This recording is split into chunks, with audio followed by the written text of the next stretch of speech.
Howdy, everybody, and welcome to the first chapter of our brand new Magi-Knights Awakening campaign here on the Random Rhapsody Network. I am Matthew R. Dawson, your friendly neighborhood host and Magic Keeper, and joining me around my virtual table tonight are Ashleyien, Hana, Kira, Los, Steven, and Tensei. Say hi, everyone. Hello. Hi, everyone. Hello. Hi, everyone. I'm sorry I'm delayed. It's okay. Lag. Now, before we begin, we do have a few announcements to get through, starting with the first of our two sponsors for tonight's show, Hero Forge.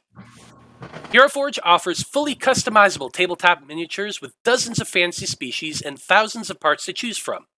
Their easy-to-use design tools let you build your perfect miniature online using a fully 3D in-depth character creator right in your web browser, which is where we built the tokens for this game as well. You can build yours today at heroforge.com. Now, our second sponsor for tonight's show is XSplit. XSplit is a high-quality virtual webcam background remover that works with your already existing webcam. Using this program, you can protect your privacy while you work or play remotely.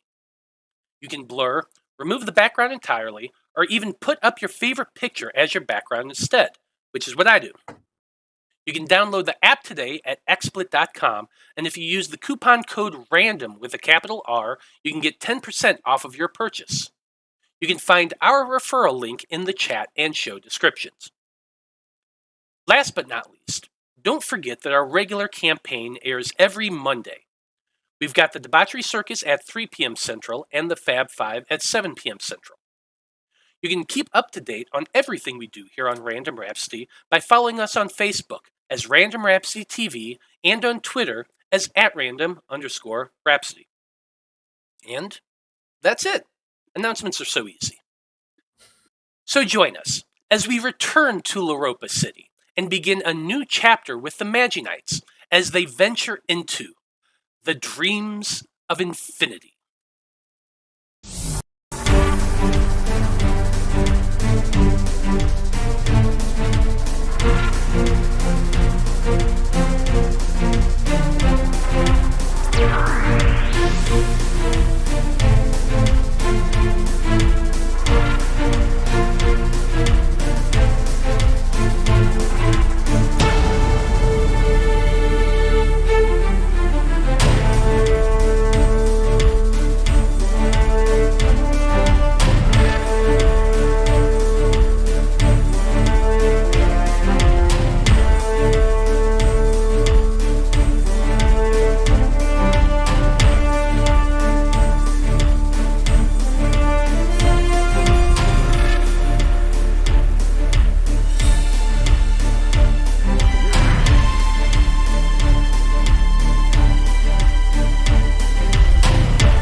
And we're back.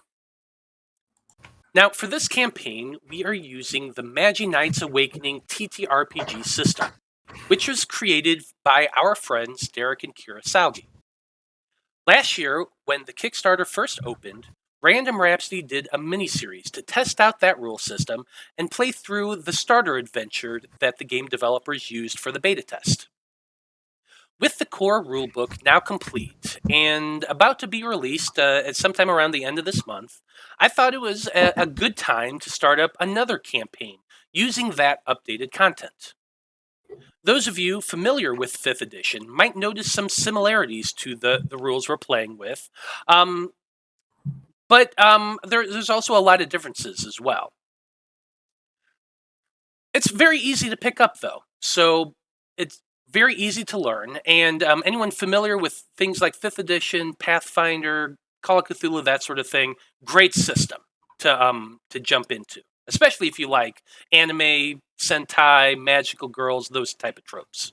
if you're enjoying this series and want to play at home, you can order a copy of your own of the core rulebook by going to Magi-Knights.com. Now, that being said, the stories told on this network exist in a separate reality from the ones that are laid out in the official Magi-Knights Awakening lore, though there are similarities, a lot of similarities. We like to use our own canon on Random Rhapsody, so if you're familiar with our content, you might hear a few familiar places or names or things like that. This game picks up after the events of our playthrough of An Echo from the Stars, and shares most of the continuity with that campaign. It's not necessarily to have seen it to follow along with the story here, but if you're curious, you can always catch up on that series by going to our YouTube channel, which is youtube.com/randomrhapsody.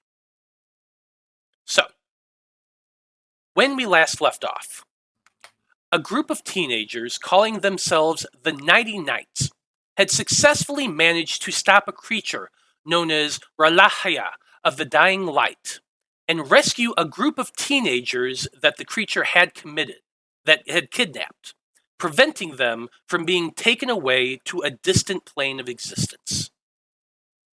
After this decisive battle, the Nighty Knights chose to allow Lacey Beckford, the vessel of the outsider who had used her to help kidnap several other students throughout the city. They decided to allow her to retain her memories to ensure that the young woman wouldn't make the same mistakes in the future, which also gained the Nighty Knights a faithful friend and confidant as well. And so, a year has gone by, and the planet spins onward, bringing with it the inevitable winds of change. Lives move on, people come and go, and new connections are made in an ever-changing world. The only thing that remains consistent is that the ever-present darkness that we transcend as we reach for our dreams, the dreams of infinity. Our story begins, as many such stories begin, on a dark forest road in the middle of the night. Thunder cracks, and the skies overhead briefly illuminate with the fork-tongued lightning that arc across the clouds and a bright flash that also gives depth and contrast to the woods on either side of that long, long road. The only other thing visible is a pair of headlights coming from a lone van making its way through the rain.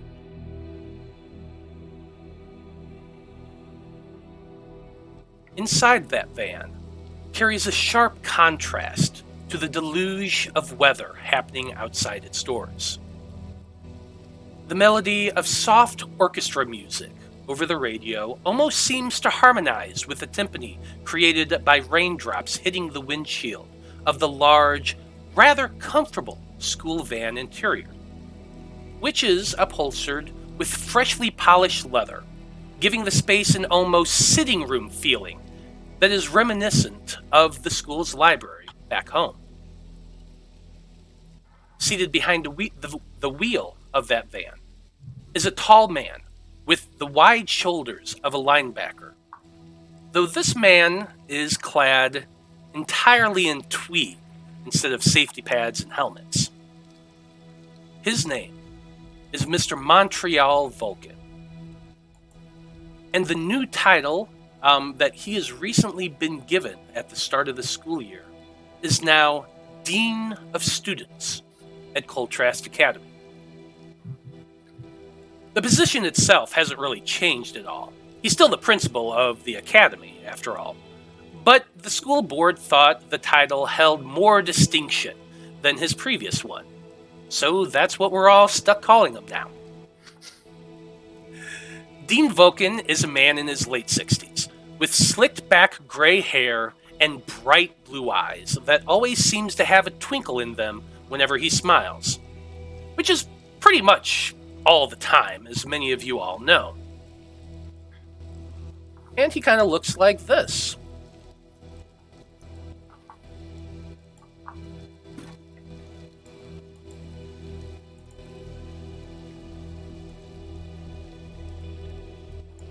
Dean Voken is the kind of man that you can just envision sitting in an overstuffed chair, wearing a smoking jacket, and reading the newspaper in some London cigar room while, nipping on a sniffer of brandy or something like that. It was really no surprise to anyone when his name had been called to receive the Educator of the Year award from the Foundation of Higher Learning in Oregon. And this recent trip to Portland had been to receive this award and celebrate his accomplishment with a lavish ceremony complete with an opulent and extremely expensive dinner.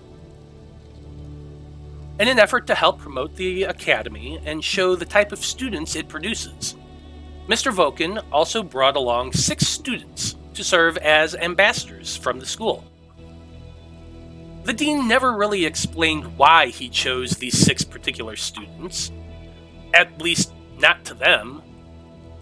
But whatever his reasoning was, these 6 students did indeed obtain permission and came along with him, and are now seated in that same van accompanying Mr. Voken on the trip back to Leropa City. So, let's find out who's sitting next to Mr. Voken by having everyone roll a d6 for me real quick.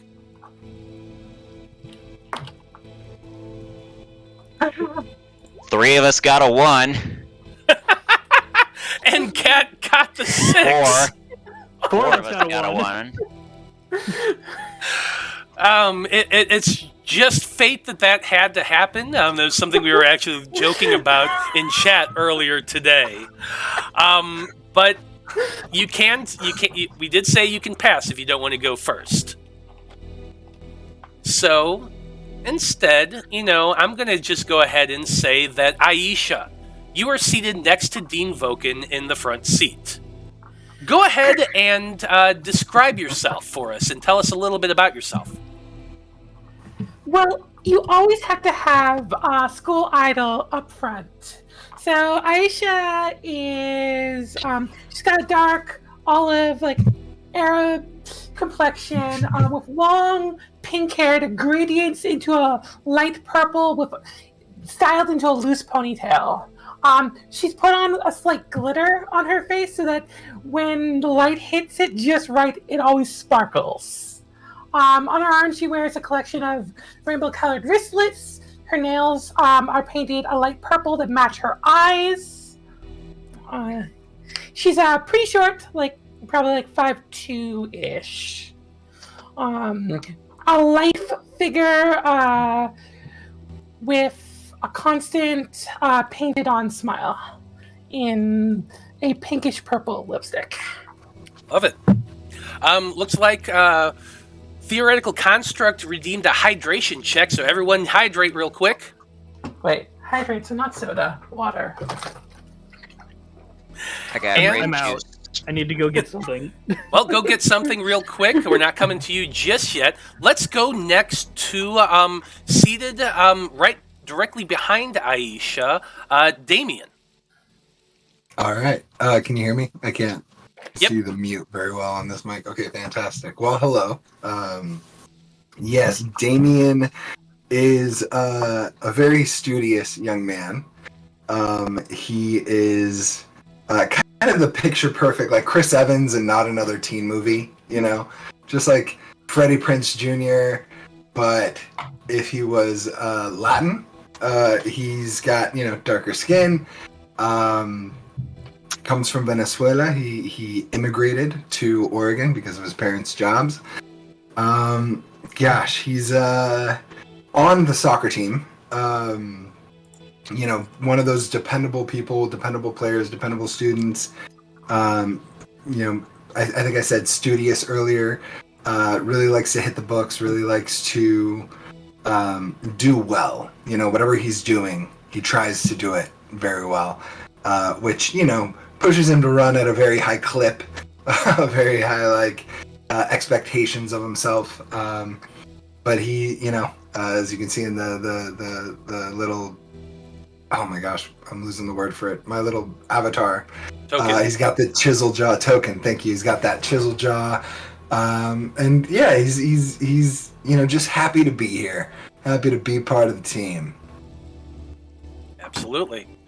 Seated next to Damian, we have David.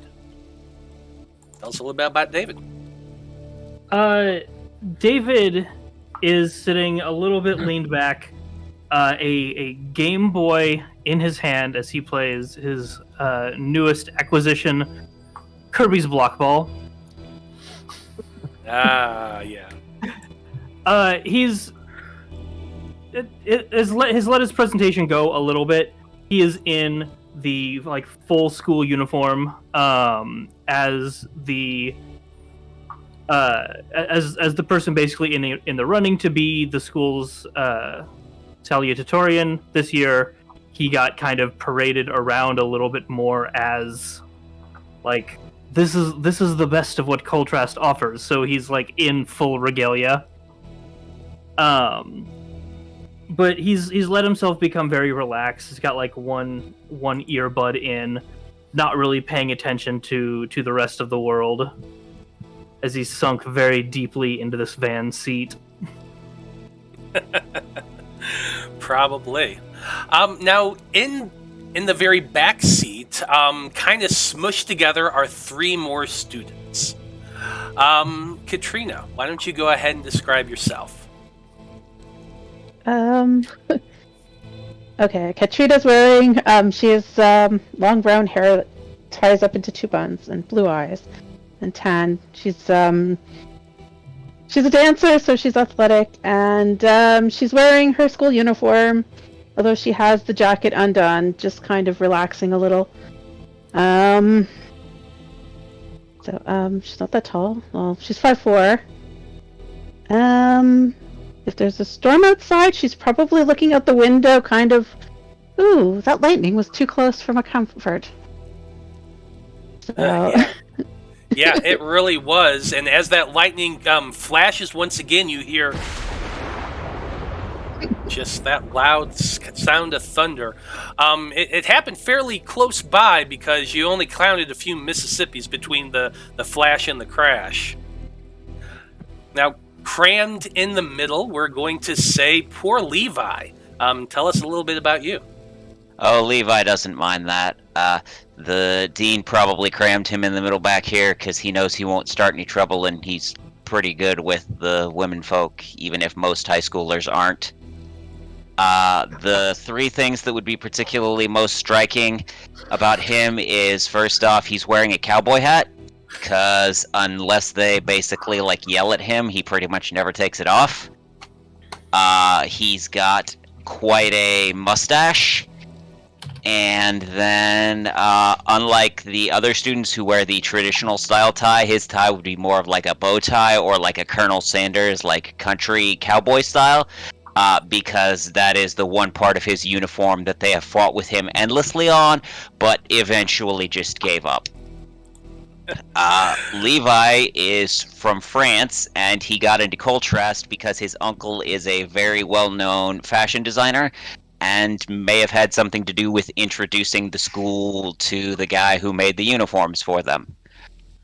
He is obsessed with the American cowboy and makes friends with pretty much everybody. People still try to make fun of him for being the new kid or being from France or whatever, but either he acts like he can't understand that what they're saying is supposed to be an insult and just goes on being nice to them, or maybe he actually can't understand them. No one's ever really sure, but eventually he just kind of wears them down until they get over it and act like a human being towards him. Wears them down. I like that. Yep. He's a member of the Marksmanship Club, and he plays the concertina, which is the tiny little accordions that are super fancy.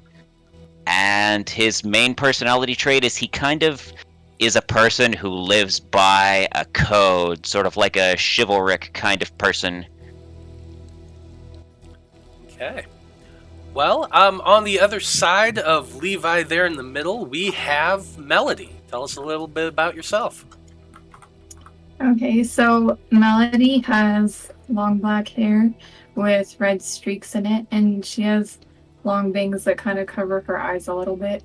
And if she wasn't always chewing bubblegum, she would have a total RBF. But since she's always chewing bubblegum, makes her look a bit more friendly than she actually is. And she is ghostly pale, like almost looks kind of sick at first glance, and frail. And she's also pretty short. She's 5'2", so she just looks really small and fragile. And then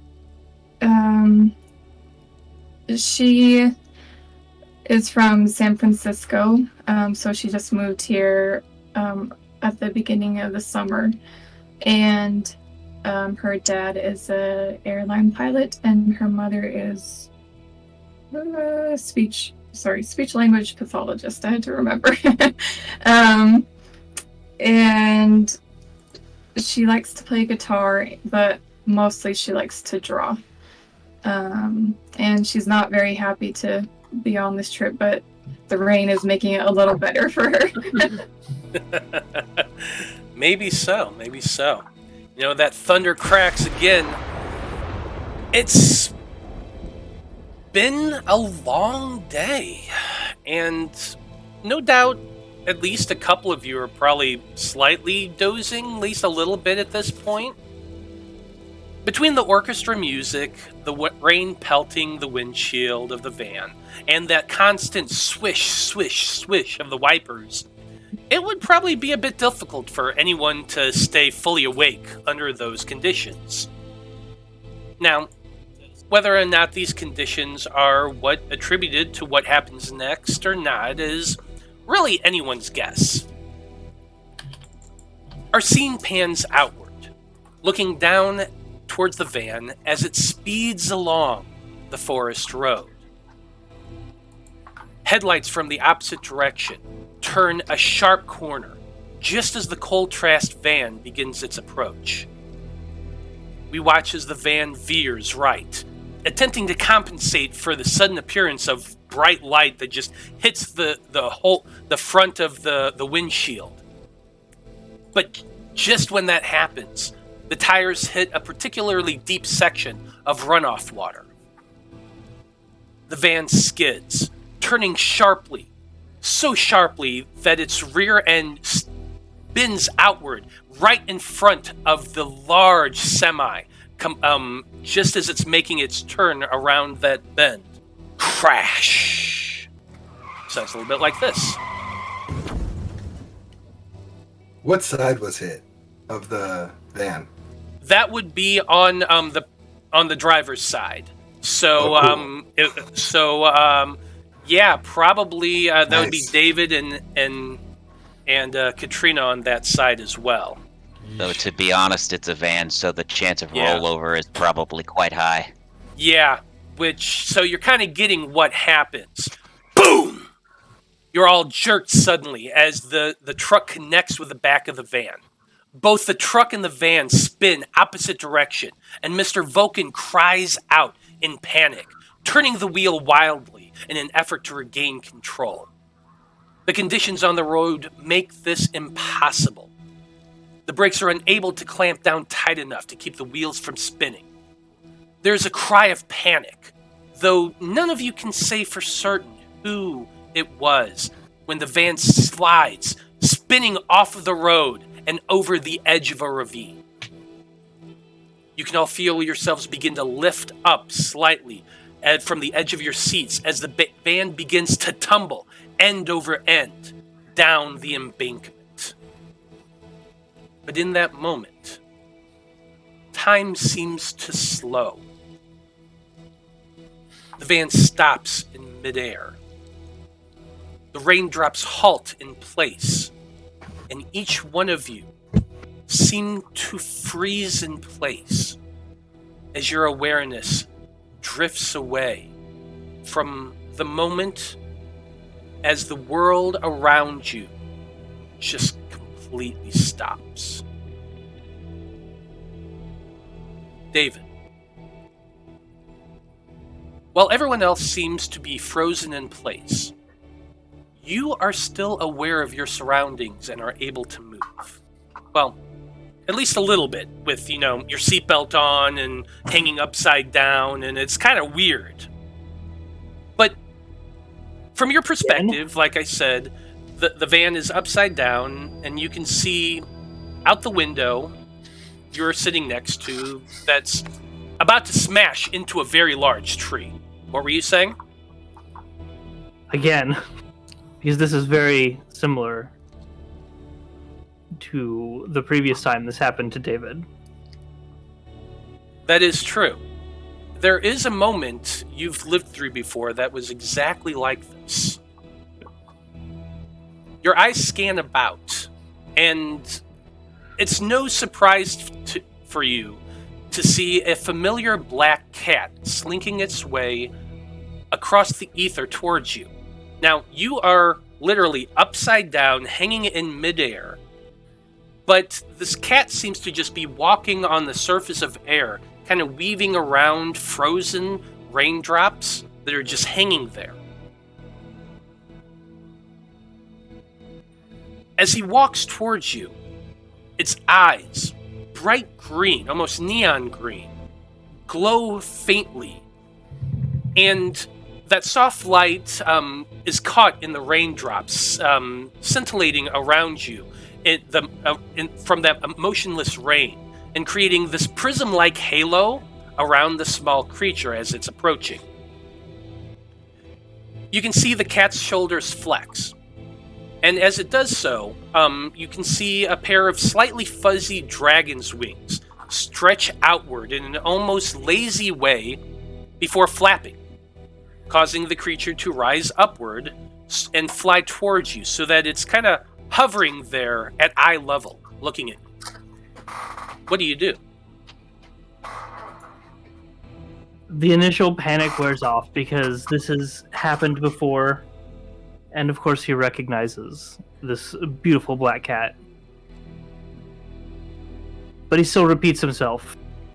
A little bit more disdain in his voice. Again. Well, I mean, you kind of need help, David. Things aren't going so well, and with everyone else gone, you need some help. You need somebody. You can't just keep doing this all on your own. I know we need help, but... And he kind of looks around the van to everybody here. These are our friends. Can't drag them into this. Well, I mean... Can't make them fight. The fact that you know them makes them all viable targets. You know their strengths, you know their weaknesses, at least enough to be with them. You've seen them around school and all that, or at least most of them. He glances over at the new student, but then he says, "Fortunately, I don't really have enough power to create a big grouping of them. I can make one or two, and I figure since you know them, you should be able to tell me who out of this group here is worthy." You're really gonna put that on me? I mean, you know them better than I would, David. So you so want me to tell you who to save and who to kill out of people that are right here. That I was just... Hi, cat. I was just... The Magic Keeper has arrived, IRL. Oh, I have to find my black cats around here somewhere. I'm pointing, and she's like following my finger. I don't know how far down the cam goes on the overlay. Yeah, unfortunately, he's off screen. Serious face. Right. I mean, you should be able to tell me which two is would be good Magi-Knights.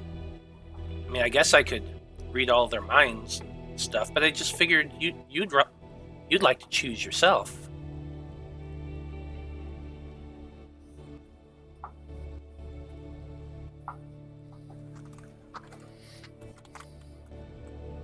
No.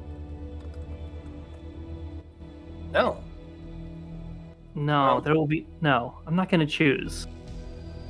What are these for? What are all of the Gloom Gems that we've saved up this past year for? Well, to upgrade you, to make you more powerful, so you can defeat the invading evil. Through you. Take it. Take them all.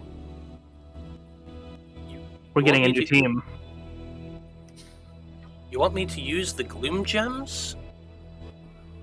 He kind of sits back a little bit, and you see that cat cock his head to one side and thinks about it for a moment.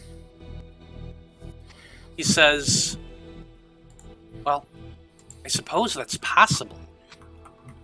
But spectral energy is different from the power that you use.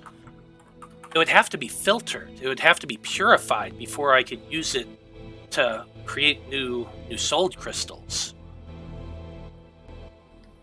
The only thing that we have that would allow me to do that is your soul crystal, David. And I don't know what would happen if we did that. Yeah, but I know what'll happen if we don't. He flaps his wings a little bit, and you see that cat tail swish. And he says, Are you sure, David? I mean, we can try, but doing so might destroy your crystal in the process. Kind of stares at it and twists it in his fingers.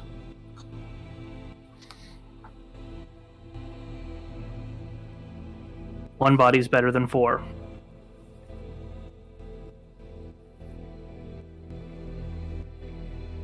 Well, okay then, David. As long as you're sure, we'll try. Take it.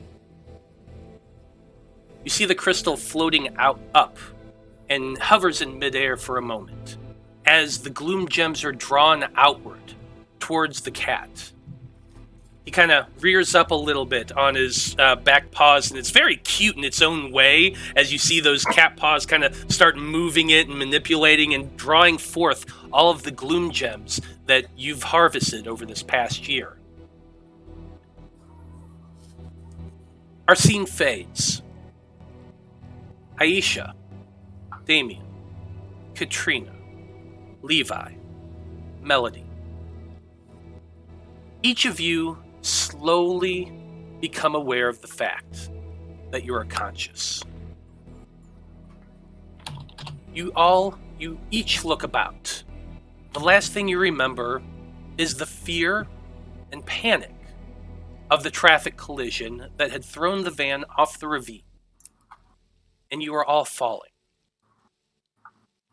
But now, as you look about, you're still seated in your chair, the seatbelt around you hovering there upside down. But as you look about, the world is distant, indistinct. It's almost as though you are looking at the world with a narrow depth of field. You can see yourself most clearly, and you are vaguely aware of the fact that you are still in the van, in that frozen place that I described. But the van, your classmates, Mr. Voken, the sound of the rain, none of these things are in focus for you.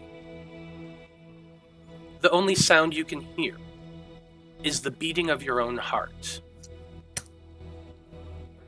You cast your eyes back and forth, looking for some sense of normality, some feature to focus on. But there is nothing. Does anybody speak? Hello? A bucking bronco, this van certainly is not supposed to be.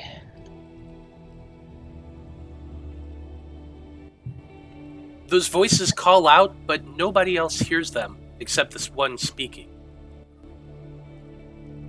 Aisha, as you call out, the sound of your voice is a welcome break from the silence. But for that first moment, you hear nothing in reply, not even an echo of your own words. You look about again, back and forth, but nothing comes into focus. Nothing explains the situation you find yourself in. But on your third pass of looking about, something else catches your attention. It's a cat. A small, black, fluffy cat with the most piercing green eyes you've ever seen. The cat is sitting there, back erect, tail curled around its right side, and its ears twitch towards you in a light sort of flicker. From your perspective, your perspective and its perspective are the same. You're looking at it as though it's sitting there on what you thought was at the time like just in air. It's really difficult to tell, but it's sitting there. And for the life of you, you can almost swear that the cat is looking at you in an appraising sort of way. You see the cat's mouth open, and words come out that you can understand in English.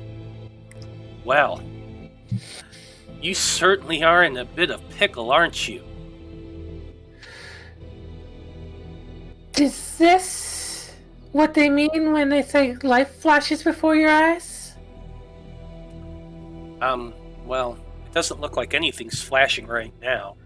The skies were flashing a little bit ago, and that was kind of scary, but right now, no, it's pretty still.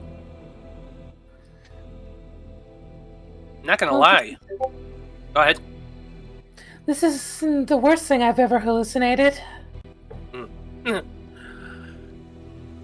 Maybe. Well, I'm not gonna lie.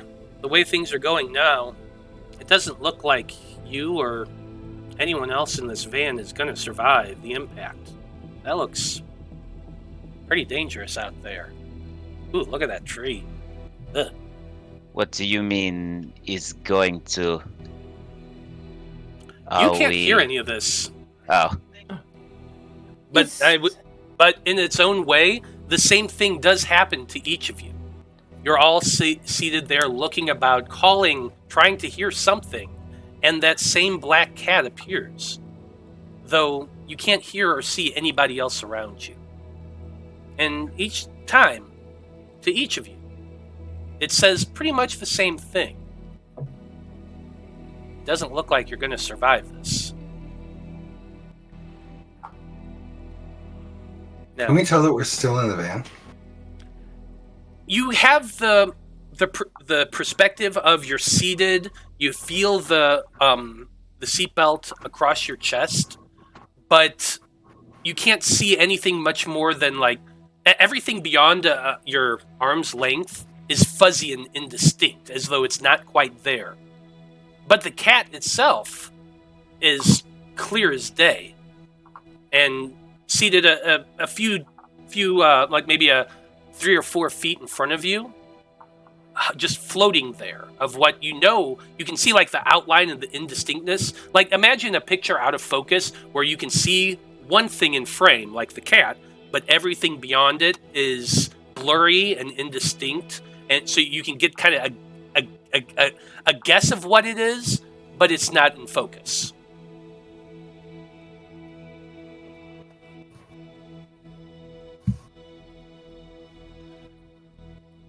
To each of you, in your own time, it says to you,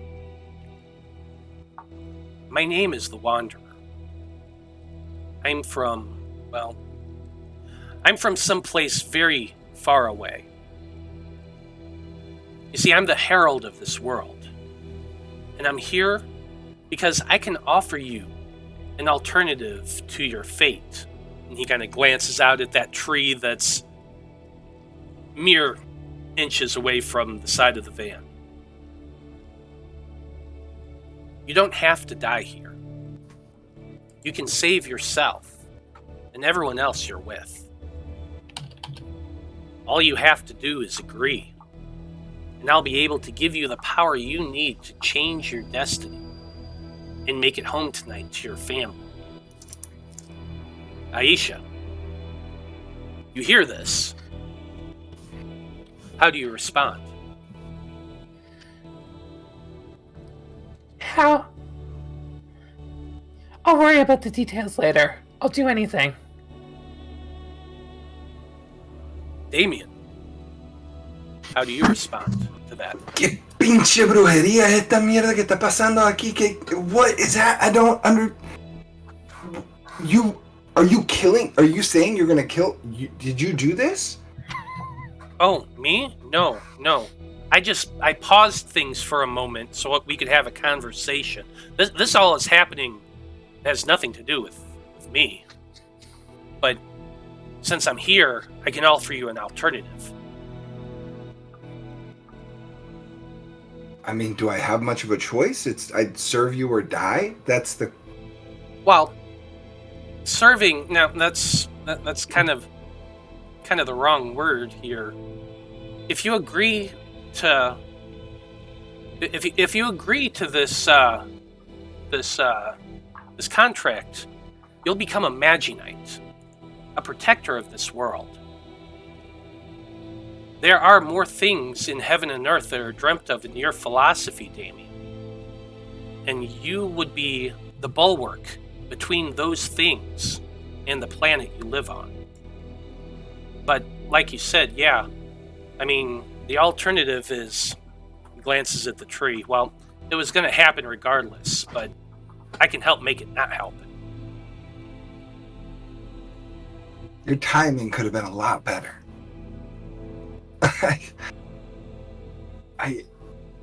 It feels difficult to offer my consent under duress. But if this is the only way, I agree. Katrina,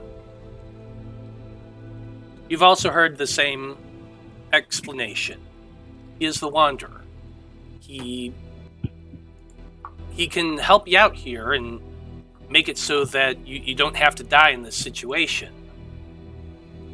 But it does come with a price. How what? I'm so confused. But she looks like the tree. Like, what exactly do we have to do? What do you expect? Well, if you agree, you'll become a Magi-Knight, a protector of this world. I'll unlock the power that's inside of you, and you'll be able to save everyone here and stop this from happening. So, Well, I don't want anyone to die. So, I guess so? Yes? Levi.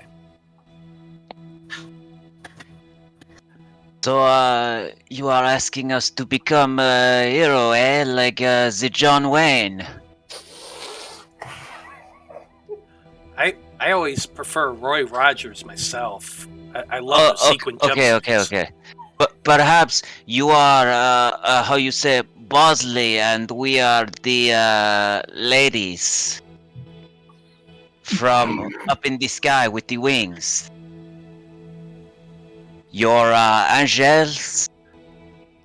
He flexes those dragon-like wings for a second. He says, "Well, I've never been called an angel before, but I suppose I am kind of like that. Yeah." No. You are the speaker man who tells us what to do, helps us out. Well, I'm here to offer you that exact thing. Be a hero. And yeah, you will have to do some work, and I suppose I do kind of guide you along that. So I guess you could call me a Bosley? I is that French for something? I don't know. From the television, the Charlie's Angels. Yeah, I guess so. Sure. Certainement. Just one question though. I do not like to discriminate, but in the cowboy movies, the black one is often the villain. And I noticed that your fur, it is, well, you know. I mean, it helps to get around. People tend to leave black cats alone, negative stigmata and all that. Certainement. I accept your proposition, eh? Melody. Melody just says, if it means I'm not gonna die, I'll do it.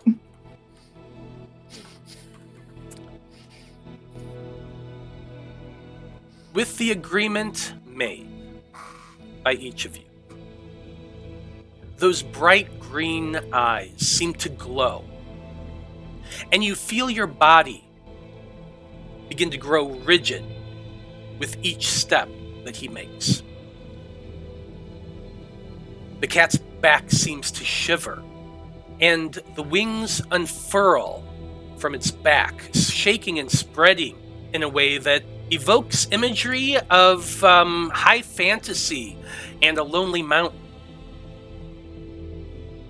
When the Wanderer reaches you, the cat's face spreads into a wide Cheshire-like grin, and he says, "This will only hurt for a moment.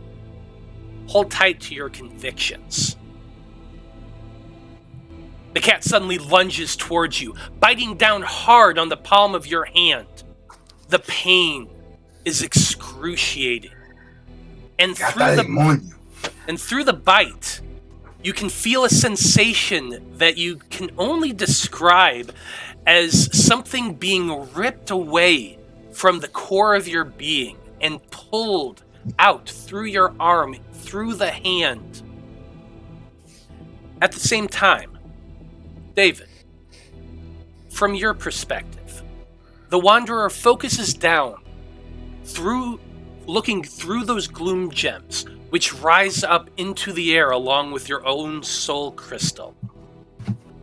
The cat flies up, aligning itself with the two floating objects, as he says, "Okay, David, focus your will into your soul crystal as I funnel the spectral energy through it. Don't release your hold, no matter what."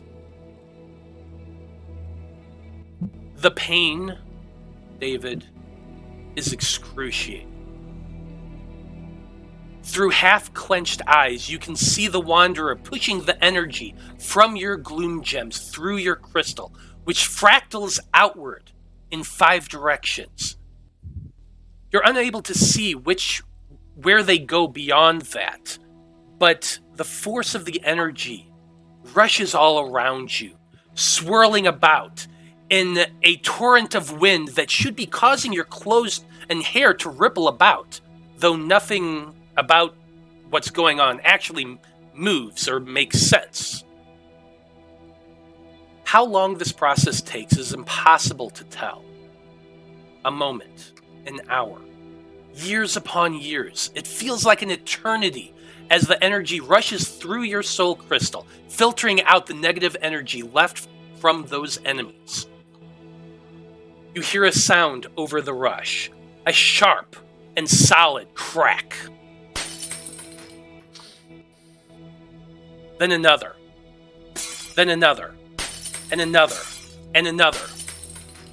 Darkness envelops you, David, and the last conscious thing you hear is the Wanderer's voice. "Well done, David. I knew you could do it."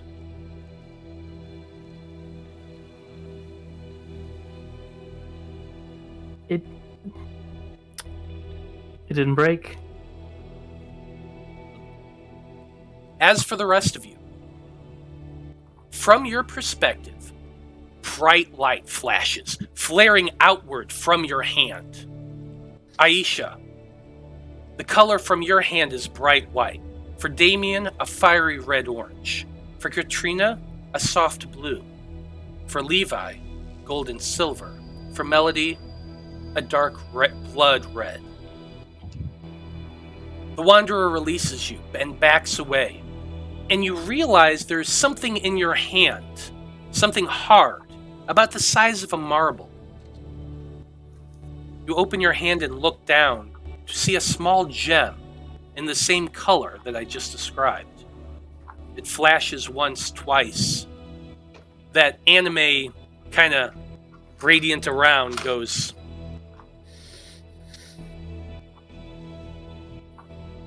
The moment you gaze at the crystal in your hands, the world seems to resume motion. Bright light flares outward, blinding all of you. The van seems to rotate, righting itself, and drops to the ground, bouncing a couple times. You all kind of, your teeth snap. At least one of you probably bite your tongue. But the van is a mere few inches away from the tree, but resting on the ground as rain begins to pelt you, or at least the van once again. The van shakes and settles down in the mud. And you all sit there dazed for a moment. Your vision blurry, your head's throbbing, your hand aching. But when you look upon it, there's no scar, there's no wound, just that crystal still in your hand. David, you are unconscious, however, and there's a trickle of blood dripping down from your nose. Slowly, the rest of your eyes begin to clear, and just for half a second, you can see that strange black cat. Just a cat, no wings, just the cat, seated on the hood of the van, looking at you, before it jumps down and scurries away in the rain. You can hear its voice whispering in the back of your head, saying, "Do not speak of the bargain restruck, nor of the crystal that resides in your hand. The world isn't ready for all truths yet, and grown-ups have, never really been able to understand. Keep it secret. Keep it safe. And I'll call for you soon." Yes, Gandalf. Yeah, that was the reference. Thanks for laying it out. Anyway. And with that... wasn't a cowboy. You don't know that. And with that, the cat disappears into the night. About the same time that headlights begin to approach from the distance. You're all little shell-shocked, a little woozy, but for the most part unharmed. The five of you unconscious. David, you all look over to him. His head slumped over, his head resting on the window of the van. Most of the windows are shattered, or at least cracked and fragmented. Mr. Vulcan doesn't look thrilling.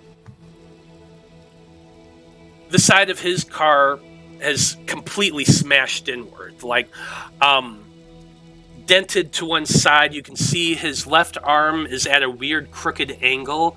His legs are also kind of bent and mangled.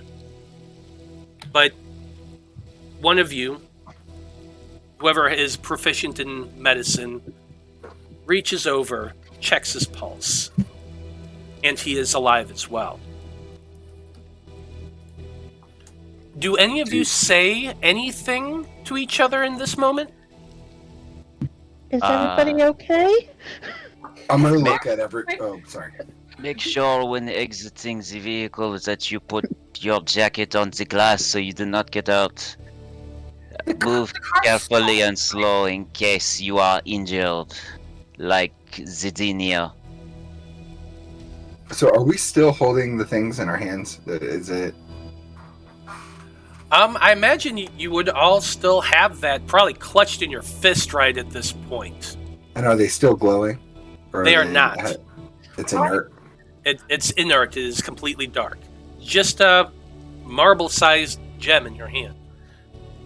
So when I look around at other people's hands, I don't see anything. I just see it in my. I just know that it's in my hand.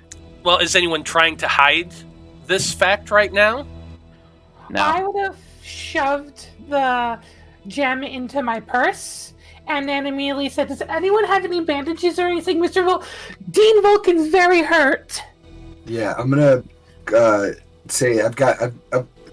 So Damian speaks up. Is everyone okay? I have a first aid kit, and he opens his bag and reaches in and pulls out ever the Boy Scout, not literally, prepared for everything. He's got a first aid kit in his bag, and I'm happy to make medicine checks. And I'm gonna go to David and check his pulse and see how he's doing. Yeah. I took the first aid class. Why don't you go ahead and give me a medicine check right now as you check out David. Okay, and I do so just by clicking medicine. Yeah. On the below section, not the top one. Yeah. First roll of the game. First roll of the game. It's And horrible. It's horrible. Wow. First roll of the game, and you make it worse. It's a nat First one. roll of the game, and oh no, he's dead. Oh, You- so I'm supposed to bend his injuries back by hand when I'm not a trained EMT? Yeah, I'm that cool. is definitely what Hi, happens. Too much pressure. Too much pressure. Yeah, you reach over, you press your fingers to David's neck. You feel no pulse. You immediately start to panic. I don't know what to do.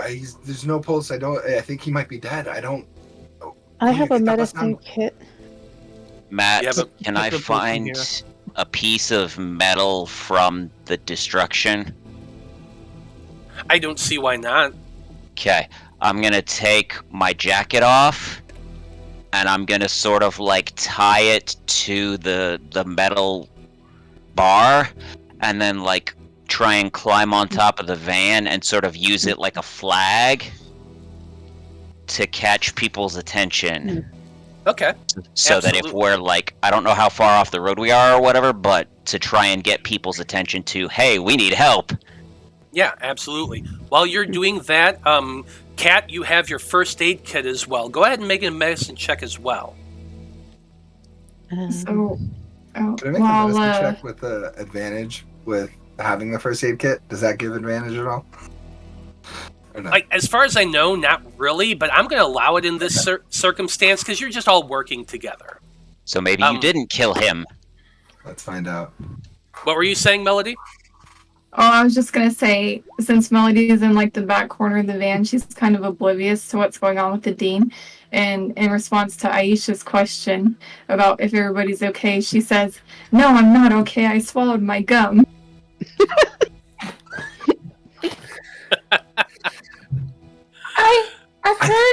I've heard that that's just a myth, that it will go through just fine. I think you'll be okay.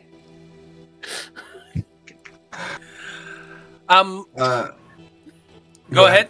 Go Please, ahead and go call ahead. out your stats. Oh, so I rolled a 23 in the chat. And Kat, you got a 18. yes.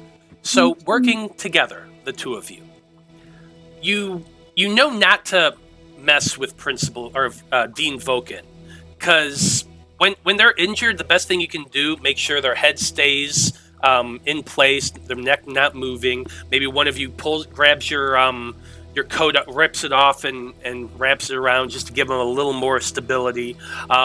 You check over David. The blood seems to be coming just from his nostril, so you kind of put a cotton ball up there to staunch that. But otherwise, he seems fine.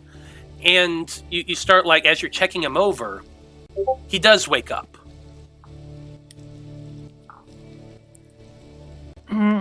Aisha would take off her skull jacket and offer it for, like, makeshift bandaging if needed. We've got first aid kits. We've got tape and gauze and things. Absolutely. I tape his nose. I'm just like, are you okay? Can I help you up? No, and no. Okay. Did he do a good job taping his nose, or does it look goofy? With I mean, the he rolled 23, well, but yeah. I'd like to I feel think like- it looks goofy regardless. I feel like if Kat's presence was a very calming presence. You know, Kat and I go way back. I'm gonna look over and make eye contact with her, like, what the fuck just happened? I don't know what's going on. Now, Principal Levi, can't drive. Yes. standing on top of the van, you're waving about your coat. You're trying to draw people's attention, and those headlights are definitely coming towards you. It's a pickup truck. Seems to have came off road and is driving towards you all. It's kind of honking a horn a little bit in response to you waving. And for the sake of brevity, what happens next is experienced in a whirlwind blur, or perhaps maybe a montage, if you prefer. A passerby saw the accident and stopped to help. And fortunately for the Dean, they had one of those new Nokia Communicator 9000s, so they were able to call 911 and get an ambulance and fire rescue out there fairly quick. David, now that you're awake and conscious, other than a really bad headache, you seem to be fine. All of you have bumps and bruises and maybe a cut or two, but overall, you're relatively unscathed. Mr. Vulcan, on the other hand, did not come out quite so lucky, though he is still alive. He's completely unresponsive when the ambulance arrives, and once they got him out and into a stretcher, at least a couple of you are able to overhear that his legs and left arm were crushed, and he's also taken a pretty serious blow to the head. The cops who arrive on scene tell you all that it's a miracle you all survived. The van is obviously totaled. They had to cut away part of the door to get Dean Vulcan out. The EMTs did praise you all for stabilizing his neck and keeping him safe and not moved, so that's a good thing. One of the firemen at the scene, when they're finished cutting everything up and they're putting away the giant saw, you overhear saying that all of the electronics in the van were totally fried somehow. You are all checked out. Your parents, guardian, whatever, are called, and arrangements are made to get you all home. You arrive stiff and sore, no doubt, but safe. Your guardians very relieved that you're okay. David's Game Boy, My scores. David, roll a D100 and or before you do that, tell me high or low. What? Say high or low. High or low? Yeah, pick Pick one. one. Pick one. Pick We'll high or slap pick you. low. Do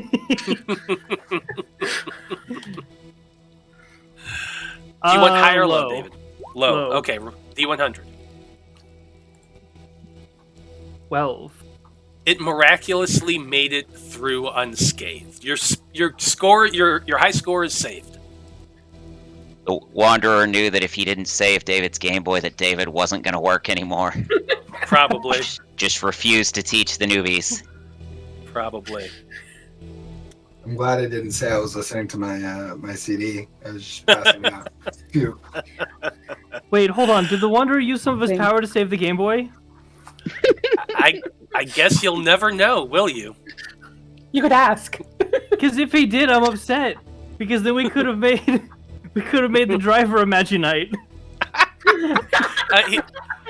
He's an adult. The dean's an adult. He couldn't. He's. The He can't cat's be a man. sadistic. He likes playing with kids' lives, not adults. Exactly. Well, he's Right, not just right, an okay, adult, he's yeah. almost a senior. Right, got it. How? Only children can be knighted.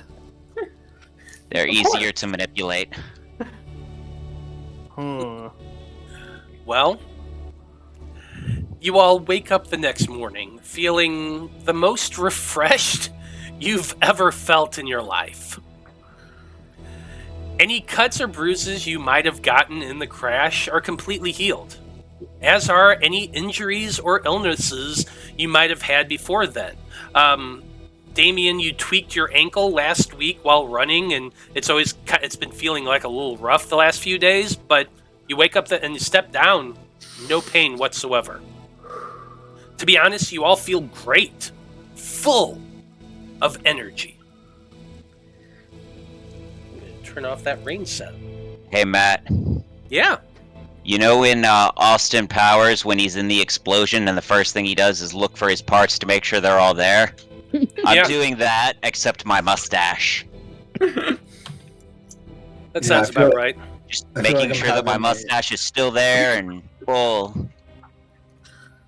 I feel like I'm having a Tobey Maguire and Spider-Man moment where it's just like, oh, I mean, good genes, but this is something else.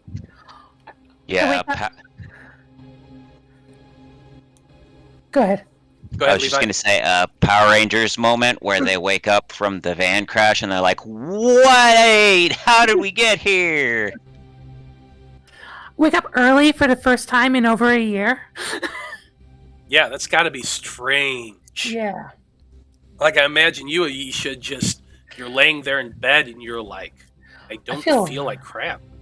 I feel rested. I haven't felt rested since the illness. I feel That like was- I'm yeah. I feel like I'm doing like push-ups, bicycle kicks, like trying to figure out like what the extent of this newfound, like testing my ankle, etc. Mm-hmm. Better not tell Coach you're feeling fine or he'll make you run extra laps. Katrina, Melody, do you do anything as you wake up? Mm-hmm. I Get think up, just- stretch. Go ahead. Sorry, get up, stretch, do a spin around the room a few times. Just like, okay, I haven't felt this awake in a while. Like, I expected to be sore after that accident. What about you, Melody? I think Melody would just kind of look in the mirror and be like, is it really me? And that would be really it after she figures out that it is. Yeah. You're in the last week of your summer vacation right now.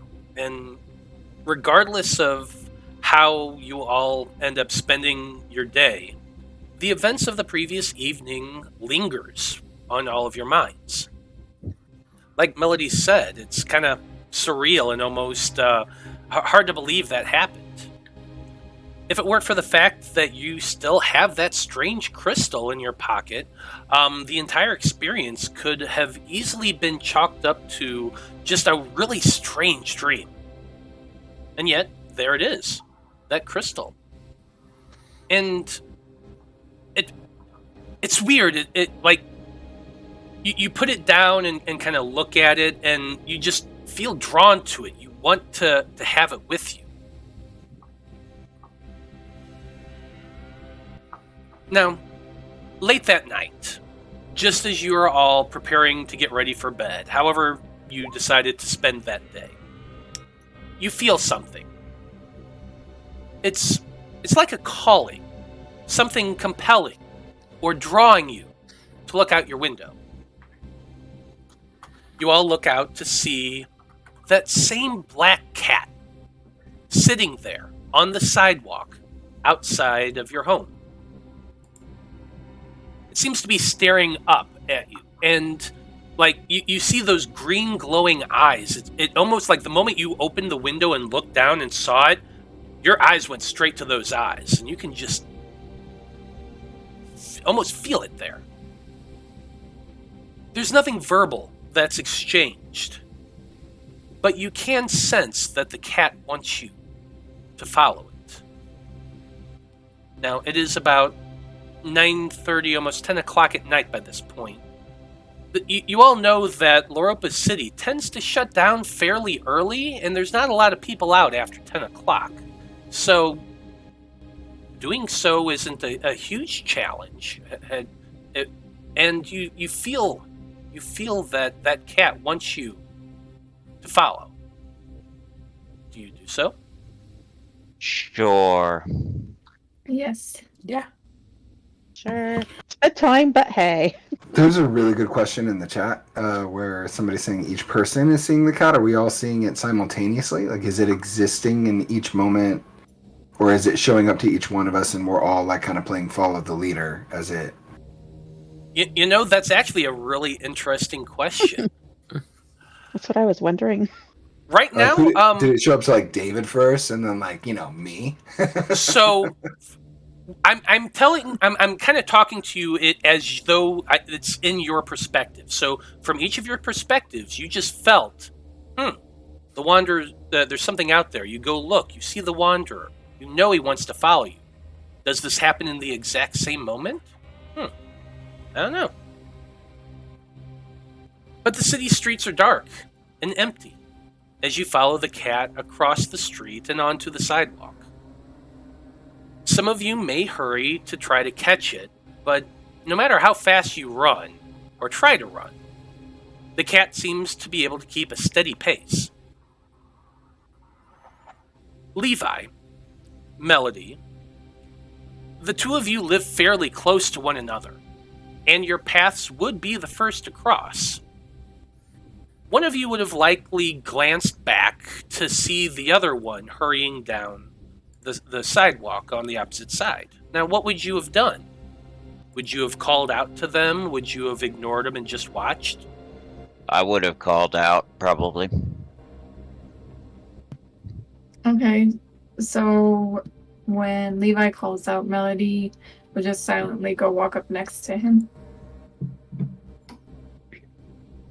And as you do, you go walking up to him and you see him there, and the two of you glance down the road, and you can see the cat sitting there, a few, like maybe 15 or so paces ahead, patiently sitting there. Its bright eyes are glowing green and resting squarely upon the two of you, and its tail seems to be twitching in an irritated sort of way, almost as though to say, "Hurry up and let's go." I suppose we should not keep our benefactor waiting, eh? I suppose not. I'll follow him.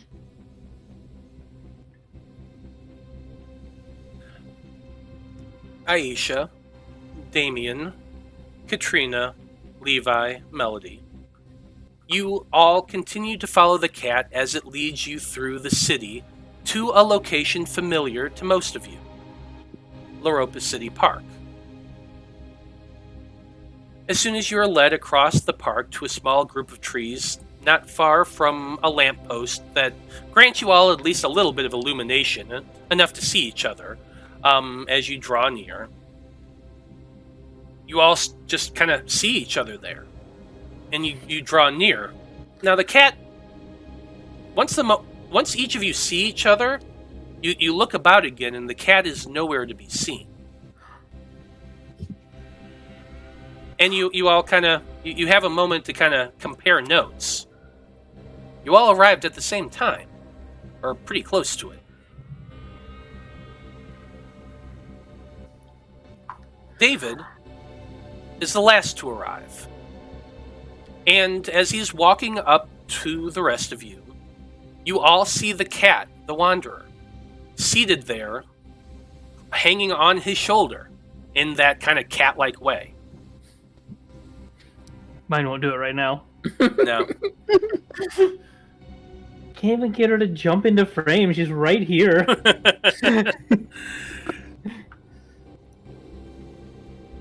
You all just kind of look at each other, There you go. look at David, look at the cat, and in that moment, there's that realization.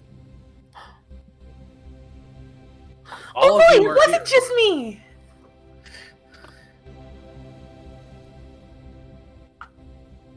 What do you all do? What do you all say? Do you say anything, or is your jaws just dropped in that moment? Hi. Melody just Hi. Melody just stares at each of them in turn and is kind of like, "Oh, I'm not special" on the inside, but she doesn't say it out loud. So you guys can all see this gato. Cat, you chose you The signed weird- up for a cat too? I do not know Strange about cat. the rest of you, but I feel fresh as the flower with the white and yellow. Sun- Daisy. Daisy. Not a sunflower. Fresh as a sunflower. It's a new thing. Yes, it was a very good night's sleep. Not sore at all today. Surprisingly, I figured after that night it would be a little sore. But yeah, that cat is interesting. Yeah. So what I'm gonna- did I sign up for? Because I didn't ask any details in the moment. Yeah, he took the words No out of one my ever mouth. That's does. Exactly, yeah. What, All I like- know is you would be said we would become like Jean Wayne, the hero. He- or that you would give us power to stop the accident, but as far as I know, Yes. you stopped the accident. So exactly. I'm still confused. Like, Oh, no, it's very that- weird. Go ahead. That wasn't me that stopped the accident. That was all of you, your power activating all at once. That's what froze the van in place and allowed it to land so easily. That was all you. So all I we did- broke the laws of physics. I Oh, thought yeah. you broke. It's like magic. Is magic real? Yes. Oh, magic's real. Wait, how do you know that? Yeah. Who are you? He's been around. He's always eating lunch alone. I was with you guys yesterday. Yesterday. It doesn't matter. It doesn't matter. I've done this before. You've done it before? I've done this before. Is it fun? What's this? What done? What? Next before? question. Okay, not fun. Like it's like he has 1,000 thoughts run through his head. His mouth just kind of like. Next. Yeah. What can you? What you said you've done this before? What is this? I have been a Magi Knight for about a year. Magi Knight. This what did you tell them? Not much. Well, I mean, that's kind of why we're here today, so I can bring them all up to speed. If you are Imagine Knights, then where are the rest of your friends? Gone Well, in various ways. Gone? Not dead. well, Not all of them. Aisha puts a hand on your shoulder. Like a... it's kind of complicated, to be honest. You see, the city that you live in here, it's a nexus point. A place where the walls of reality are just a little bit thinner than it is everywhere else.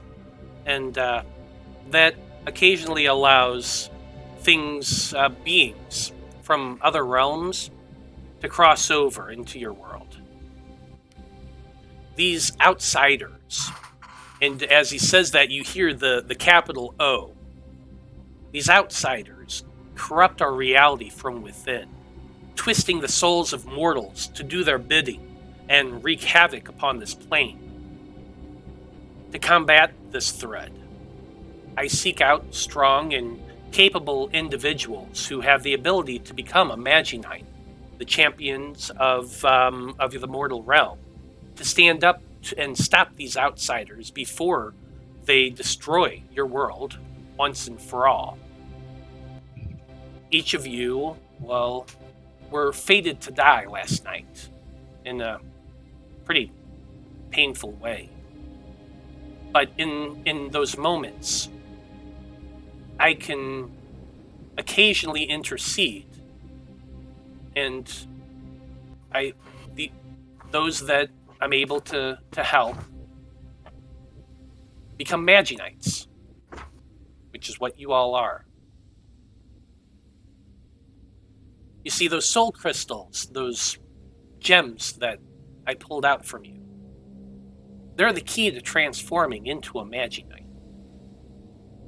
You can only transform into a Magi-Knight if you're in the presence of the invading evil or the minions they're infected with, they've infected, or other outsiders, such as myself. See, I'm not from this world, but I am the herald of this world. I watch it, I wander it, and in places like these, I set up the defense to make sure that this world continues on the course it's destined to. You Magi-Knights, you are that bulwark that stands against these threats. If you don't exist, neither does this world. And that's the price of being able to live beyond your destiny. He kind of stretches a little bit and jumps down off David, coming to the middle of what you all form as kind of a circle there in the lamplight.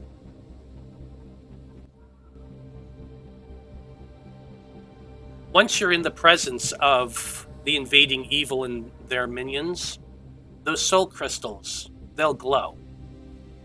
And that'll allow you to transform into your battle form, which allows you to be able to have the power to fight them. They're way too powerful for mortal humans to fight. Your adults, your military, your police, they can't do anything to them. Even the military? It would be... We've got magic! They don't got magic, I think. No, they really don't. See, there aren't a lot of people that have the capacity for that sort of thing. Why high school kids? Because your hearts are still pure. You still have the ability to wield the power of a Magi-Knight. I'm gonna look over at Levi, kind of like, really? All right, back to. What you talking about? I haven't said anything that bad yet. I hear you. Not bad yet. Well, the social constructs that you're talking about as far as morality goes, that's really not what we're looking for. That's not what creates or hinders the power inside. It's something beyond the social. Transcends more into the metaphysical. It's complicated, Damian. It's a lot of sciencey math. Pure, like, not a lot of complexity. A single substance. Easily manipulated is what I'm hearing. You have to be pure because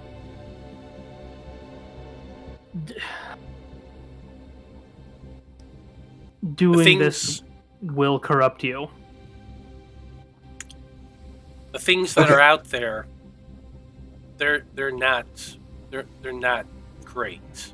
So let me get this straight. You wander around looking for kids who are about to die, and just before they do, if their hearts are pure enough, you offer them this power, us in this instance, this power to fight against monsters? So not only is magic real, but monsters are real?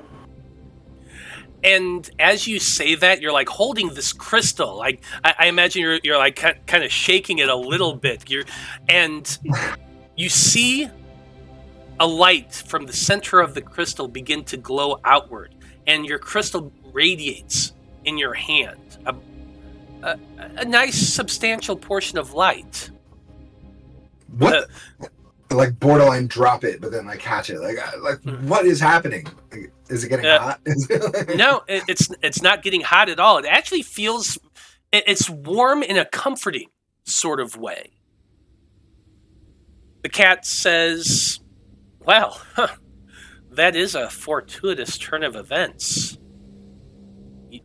You want to know what these beings are? You want to know that whether or not the monsters are real? Well." He nods at that. That glows when they're nearby. I'm gonna start looking around. Like, what monsters? What? What are these monsters? Are they ghosts, demons, aliens? Well, there's no better teacher than experience, I always say. But there's a lot of different words for the same thing. Alien, demon, other, outsider. It all means the same thing. Beings from other realms. Can I make a perception check? Yes, you can. Un momento. How are you not giving us first the how you say sped up pictures of working out? Like in the movie. What? Where you become perfection. Do you... This isn't a movie. Montage? Do you want a Yeah. montage? Yeah, like everyone... He's talking about a training montage. So the doesn't- moment he you says can't- that, everyone, I just feel like pauses and stares at Levi. Like, Those take like a month, dude. The Melody says, "Are you delusional?" This isn't a movie. I mean, I've got a 10 to my perception. We just survived a situation in which we apparently should have died, no? Who among us is not a little bit... Confused? I mean, I don't feel stronger. I feel like my ankle doesn't hurt anymore, but like, I think I'm okay. Okay, alright. Look. And David kind of turns to the Wanderer. We're not doing this like the last team. Everyone needs to know what's going on. We're not throwing people in unprepared. That sounds quite ominous. It is. It'll be okay, guys. This is... We will become superheroes. I have been for a while. You guys will too. And everything that comes with it. With great response. What's it? Oh, man.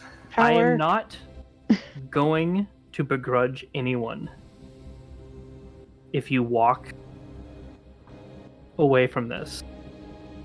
Can we walk away from this? That is Damien's the question. Damien's just imagining his 4.0 GPA just slot machining down all the way down to like a 2.5, 1.0. We can't... Oh no. Yeah. I was given 2 new leases on life yesterday. I'm all in. Alright. I mean, we all agreed, right? It was agree or die. So, I guess. Not much of a choice. Yeah. So what's next? Where is this thing? I don't feel any stronger. Oh, you will. Are all of our soul crystals glowing? I'm just All gonna, of them are glowing right now. Okay. What do I do with this thing? Like what? I say, Aisha, Well- tone down your makeup. Too much glitter! Take it. Focus through it. And it'll show you the way. The words are deep within your hearts. You'll know them. It's intrinsic into your being. Go ahead, David. What? No. Go Oh, ahead. Yeah. No, I said the thing that I was saying. Can you show us? Like, I'm sorry, I need somebody like demonstration, please. Oh god, you want me to do it first? Okay. You're the only one who has. You're the expert. Teacher David. Dave, the cat looks up at you as well, and he says, David, you can show them how it's done. He turns to each of you and he says, search for the words in your heart. Grasp your crystal, and you say the phrase that only you can know, and you will transform. Like David. And then he turns and smiles at you. I'm waiting. I'm staring daggers at David, just waiting. I'm getting like huge I don't want to present first vibes from David. And we're going to find out what David does in a few minutes after we come back from break. So stay tuned, folks. We'll be back in about 10 minutes, and we're going to find out what happens when everyone's staring at David. Stay tuned. Crickets again. Oh, Crickets again.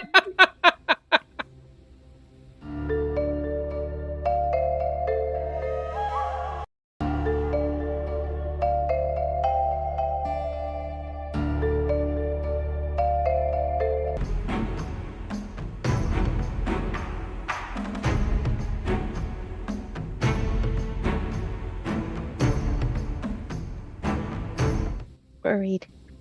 Howdy, everybody. We are back. And when we last left off, the rest of the group just challenged David to show them what it is to transform into a Magi-Knight. So, David, what you got? Come on, don't be scared. To protect those myriad hearts. And the gem flies up, circles around as his entire body becomes enveloped in white as it just like flashes into the Nighty Knights uniform that we all know and hopefully Matt has put up on screen. Maybe.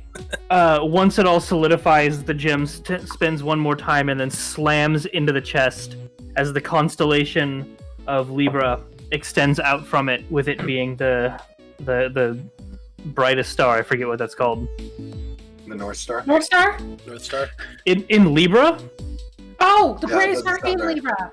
Yeah. There is a specific word for the brightest star in a constellation, but I forget what it is. Zubeneshamali. Beta Libra No. is the brightest star in Libra. Okay. It cost you soul gem fractures to do that. I just looked at the overlay for the first time.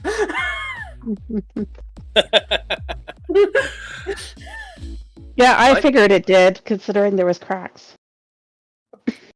How many cracks did y'all hear? 5. I don't know. Can't tell. One for each of us. Foreboding.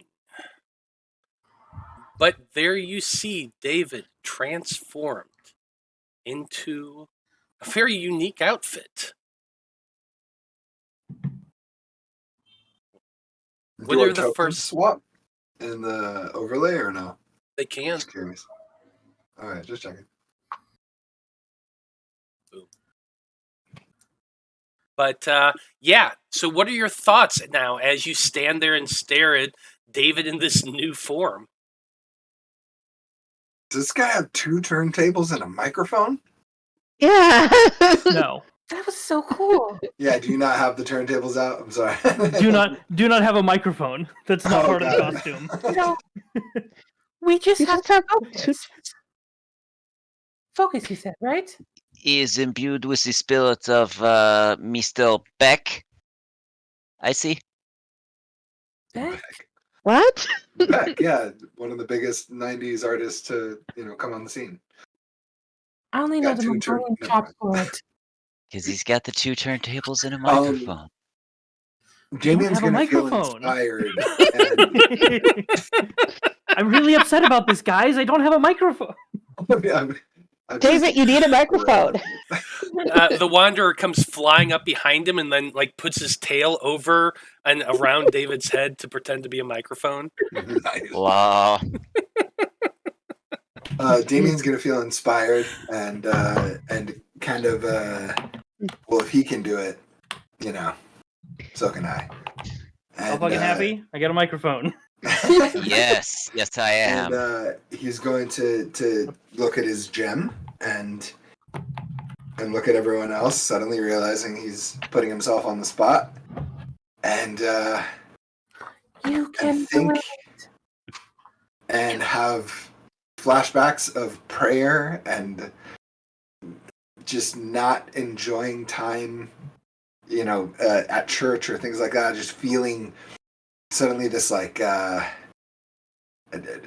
just anger at the whole situation, like just frustration, and don't feel like I had a choice, and I didn't feel like I had a choice back then. But if I had a choice, what would this look like? And in choosing in that moment to be all in and say, okay, enough with the begrudging attitude. This is it. Like this is it's all or nothing. Closes his eyes and just barely above a whisper says, I am hope. I am hope in the darkest night. Nova fire, ignite! And then this blinding light, with his eyes closed, this blinding light makes him suddenly open his eyes and look down, and his clothes start to burn, and it looks like fire is coming out of every pore, and he's like borderline freaking out, like I'm burned. But it's it's not hot, it's just fire, just burning away his clothes. And as his clothes get burned away, they're replaced with this long trench coat, and a mask burns over his face, and he is just in this orangey, yellow, red like outfit. This like it's hard to describe. Just like he looks cool, but also on fire at the same time. And this look of just surprise and excitement and borderline joy, like giddy, like, oh my god, I'm a superhero joy, like just starting to come over him as he transforms. You did it! That's so rad. Holy shit! Cool. Wow, that was really impressive. Good job, Damian. Or should I call you Nova? Yeah, I guess. No, yeah, Nova sounds fantastic. Jesus, what happened? Well, that's the magic overtaking you and transforming you. Now you're a Magi-Knight. Now you have immense power. The power of flames, it seems. All right, I can get behind this. The cat turns back to the rest of you and he says, you all have seen it now. You all should be able to feel it in your hearts. Who wants to go next? So, Both of you say at the same time. Rollies. Do a rollie real quick to see who goes next. sure. You want to do 100? Sure. Just do a D20. Just do a D20. Whoever gets higher. 4. Ha. Oh! Nice. Levi, go next. So he's going to open his hand, and the crystal is there, but it's not really a crystal. It's a pocket watch. And he throws it out in front of him, and as he does, it gets bigger and bigger. And on all the different numbers, you can see different potential outfits. There's like a pirate outfit, there's one where he would look like a soldier, all sorts of different things. And to everyone, it looks like it's moving impossibly fast. Now, Levi wasn't really sure about this whole idea of having magic, but in this moment he can feel something. He can feel his heart pumping and adrenaline just coursing through his veins. And so to him, time slows, and it's not moving any faster than the hands of normal clock would.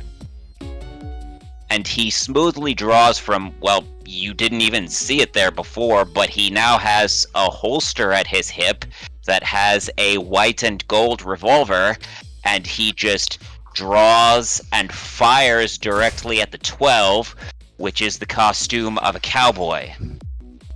And you hear the watch go, "Cowboy time!" And he throws his hat into the watch somehow, but when it comes out, it's bright, shining white. And the watch says, "Cowboy up!" as he is now clad in a white duster with sunglasses and the full cowboy regalia with white boots and a sheriff's star. Do you have spurs? Are there spurs?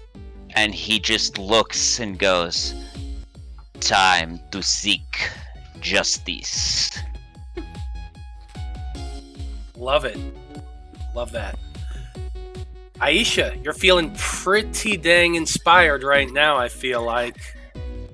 So, she looks down for a second and remembers the past year she spent in the hospital. And then she looks directly at Kat and remembers some poor decisions of the past and goes, "No more." And then she pulls her fist out and the it's just barely visible between her fingers. And she calls out, "Come forth, shining star!" And light envelops out from her chest, enwrapping her completely in the brightest, whitest light. And as it does, her star necklace flips upside down and armor starts building out from it. It turns red as pauldrons form on her shoulders and across her hips and on her feet. Boots appear with star-shaped extra protections around the knees, little tassels with red cloth with white lining appear on her hips to accent it. A single hair sticks up in a hoge, and a large two-handed greatsword appears on her back. And she floats back down to her feet. As she does, the Wanderer looks between the two of you, and he's like, "Wow, that was really impressive, both of you. You know, it was a lot harder the last time, wasn't it, David?" Then he looks back to Melody and Katrina. "Okay, ladies, who's next?" I can go next. Okay. So me, Kira, is a little bit squeamish about blood, so even though Melody's okay with it, I decided her transformation kind of incorporates both water and blood because I couldn't stomach it otherwise. So she says, sorry, my there we go. She says, "Cast no shadow, turn from light. I have come to seize the night." And then a whirlpool of red water, so it's like a mix, appears under her feet, and it swirls, and it sucks her in, and then it pulls up into the air and swirls around her, and it spirals around her arms and her legs and everything, and until she comes out on the other side as she flows through it, and she comes in her full Magi-Knight outfit, and then small trickles of red water sprinkle down her body and form her. She has batwing hair clips and boots, but her colors are still black, red, and white, and she has fangs and claws like a vampire, and like I said, batwing clips in her hair, and her top looks like it came from the Victorian era, with ruffles on the collar and the sleeves, and it has double buttons going down her shirt, and then her skirt ends in multiple points like bat wings, and she wears knee-high lace-up heeled boots. Like it. Okay. As you settle back down onto the ground, the wanderer kind of looks over you, and he flexes those dragon-like wings, which kind of in some light maybe a little bat-like as well, and he says, "Wow, I really dig your vibe there. It's awesome." Thank you. Katrina, Uh, you're next. okay. I need to feel this. I need to feel this. Okay, I just closed her eyes. She puts her hand on her. She holds the crystal. Her head. Winds guide my step. This performance won't be my last. And the winds pick up around her. And she lifts one hand up, and the winds just pick around her and whip around her like a tornado, and like totally engulf her.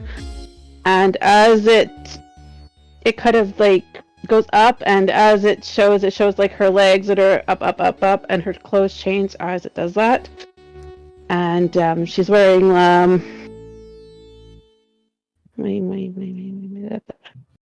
where's my list of things? Okay, she's wearing a white blouse with ruffles, blue ruffles on it, and has two belts around it, her midsection.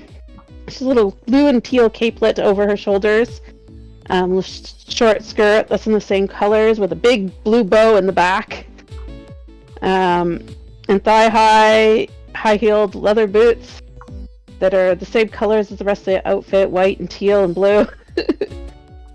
And her hair, when it comes up, the buns just let loose, and then a tiara goes around her forehead, and her hair goes into a high ponytail.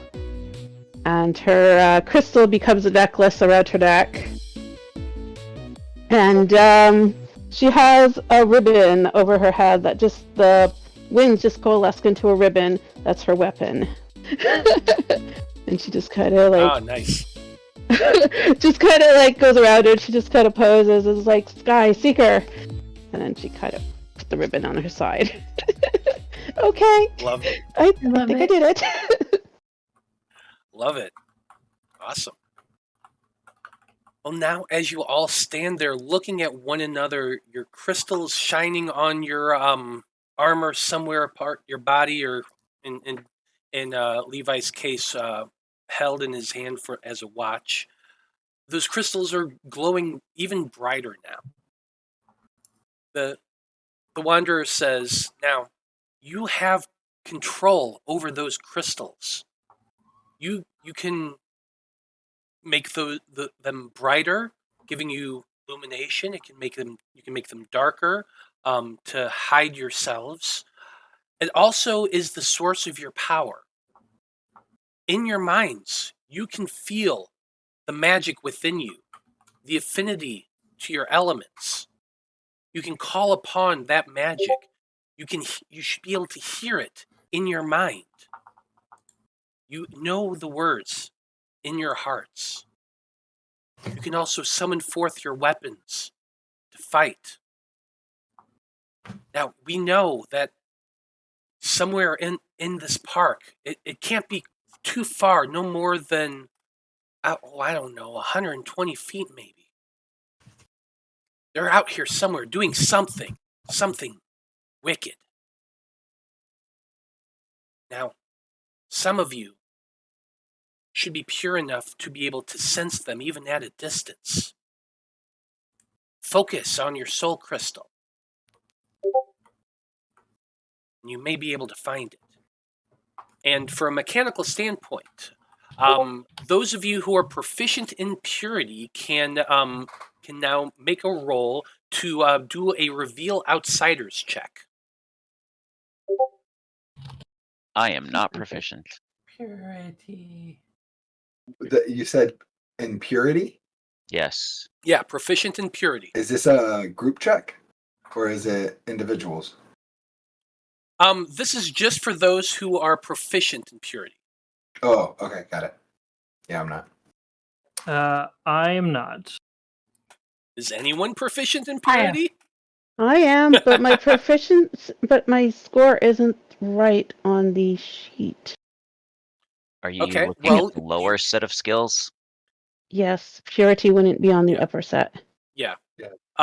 If you click the gear on the right-hand side, it'll actually open up the box. You can change the what stat is associated with it with a toggle. If the number itself is wrong, that probably means that there's a proficiency thing, because basically all the skills in that box gain proficiency automatically. So I basically had to -2 to anything that doesn't have proficiency. So I get rid of the So, minus does that make 2? sense? Yeah.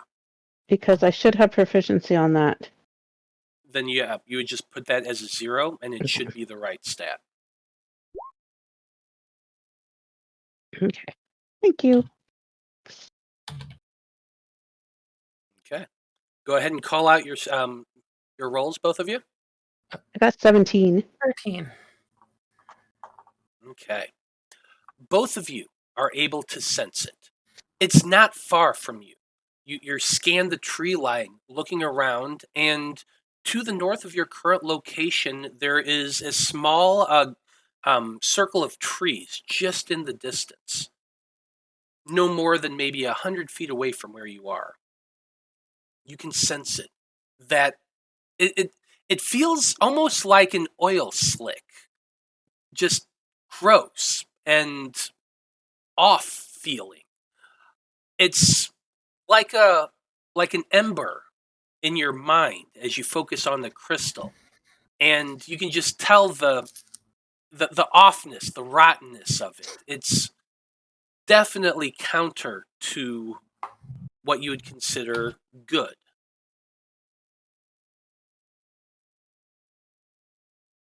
And the Wanderer's looking up at you says, can you sense them? Can you feel them? They got to be somewhere close by. Aisha's gonna look at, or Star's gonna look at Sky. I sense something over, like, it's, oh. Yeah, it's real gross, isn't it? It is! Over there! I'm sorry, I just want to make sure I heard you correctly. It's ew? It's ew! It just feels like I can't explain it. It's Respect. darkness, I guess? I don't know. Nothing good. Nothing good. Damian's gonna reach behind him and pull out a sword that is way too big to be wielded with one hand, and yet he somehow seems capable of wielding it with one hand.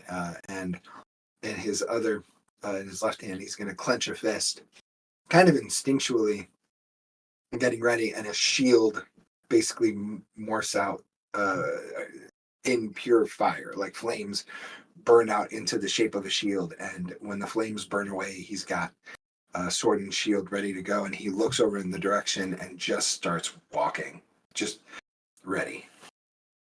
Just walking. I love it.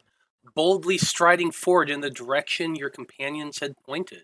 Does everybody else follow? Mm-hmm. Star's gonna try and like run ahead to like guide. Yeah, won't let him go Okay. alone. Absolutely. You run up ahead, you start guiding them all, and it doesn't take you long before you can see as the trees, as you near the trees, in the center of this this area, which is a little bit more open. There's some rocks toward one side to the northeast of where you're currently standing. And in front of that, you can see three individuals standing in front of what just appears to be a glow of bright purple pink light emanating from the ground.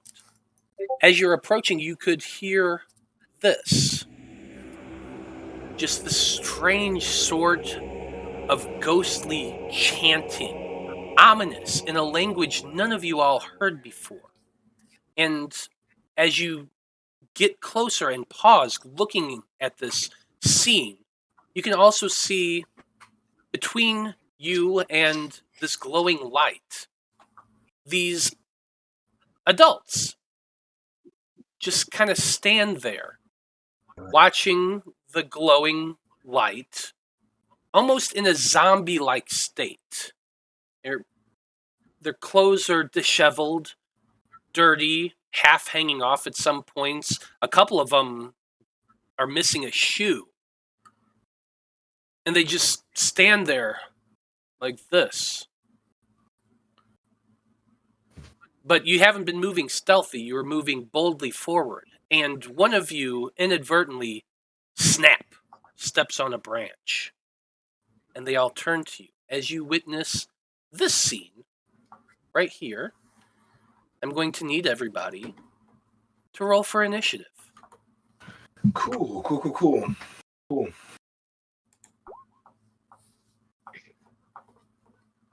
Let's get some good music going on here. Don't forget to click on your token before you roll. Oh, I did forget to do that. Oh, dude, that's tight. You can see it in the Twitch. All right. Stop being- Move turn order. I can't get Mark to my initiative. token. There it is. Do I just reroll if I forgot to do that? No, I Okay. can do it. Just give me a second. Awesome. Sorry. I rolled so low. My rolls. I didn't do much better. Right. I guess there was a 123 still. Yeah, It's rough. I got a 10. I'm sure Big the turtle surprise, the will be- Chronomancer rolled well. I got a 22. Wow. You didn't even need the Do you have a plus bonus six. from your spell style to initiative? I have a bonus from Chronomancy to my initiative. Oh, that's what I meant by the spell style. Oh, It's so dark. But I also only have one spell while you guys have multiple spells right spell now. path. That's what they're called. Two spells. Paths.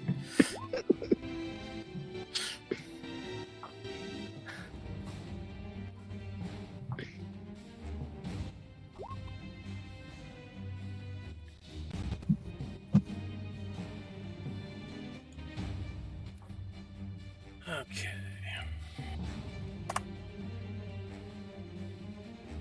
Okey-dokey. Is everybody in turn order? Yes. It doesn't look set up to me. Yeah, it's not in order, but we're all in there. Like, Flip the Yeah. old Oh, that's token what you over. Yeah. Oh yeah, everyone flip your token over real quick so you Uh, have your Magi-Knights out. Click on your token with a right click, and you'll say multi-sided and pick choose side. And then pick your Magi-Knight size. Oh, cool. tight. That's cool.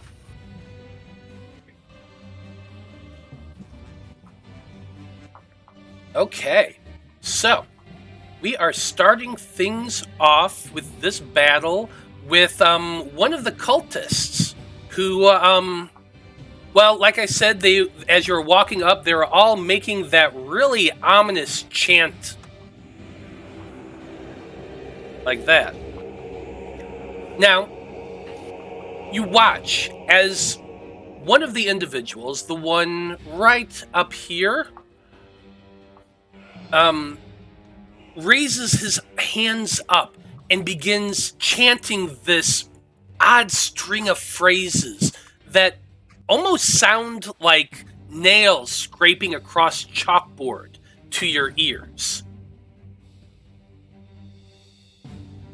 The circle seems to flare for a moment.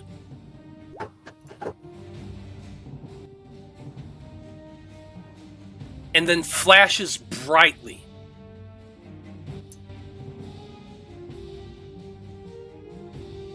Levi, you are next in turn order, and you just watch for a moment that circle seem to flare bright pink and purple.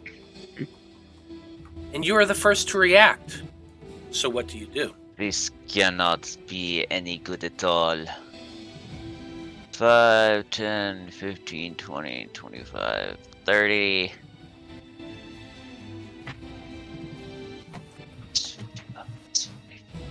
And I think that's gonna have to be my turn. Well, that's your movement. You still have an action as well as a bonus action. You can use your action to dash if you want to. That's true. Yeah, I guess I will.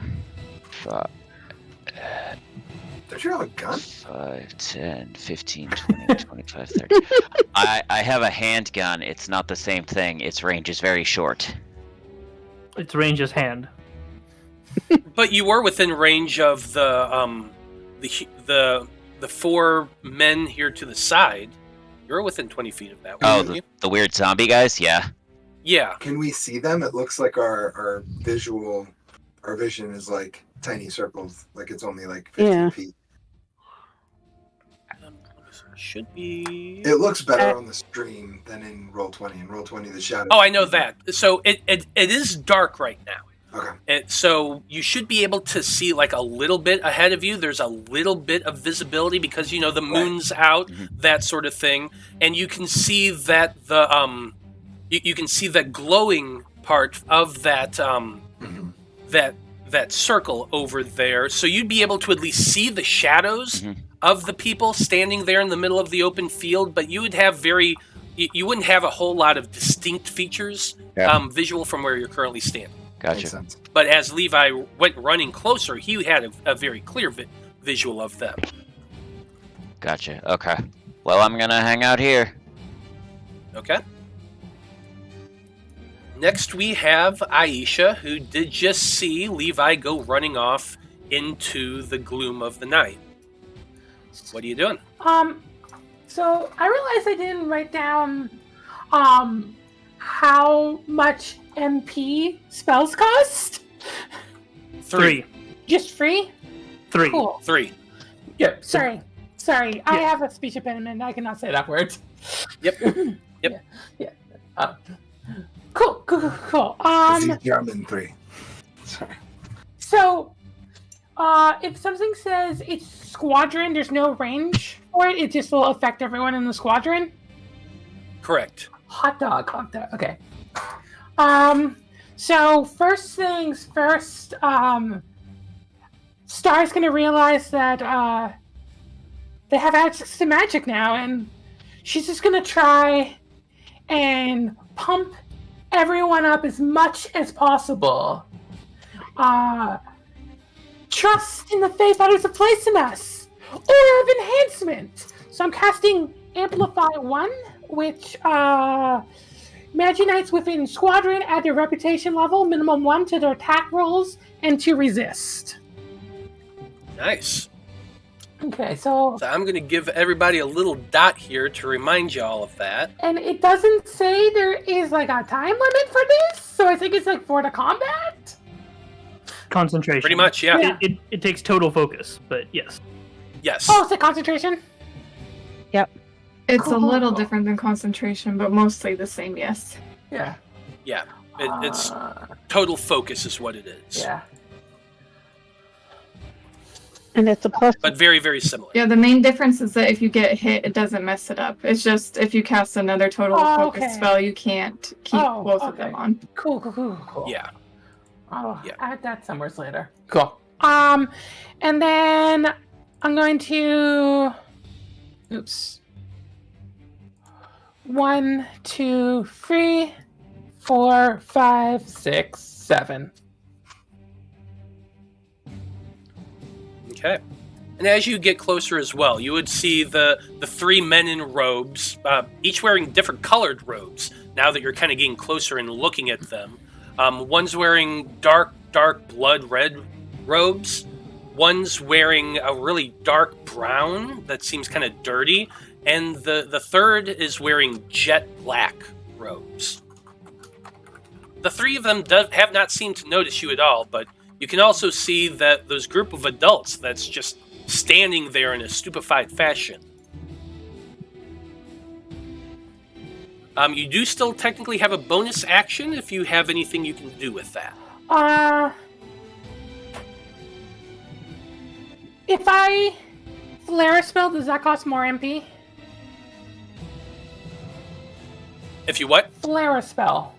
So, Flare a spell. on Amplify 1, it says Special Flare. As a bonus action, affected players now add your MAM to their first damaging ability of the turn until the start of your next turn.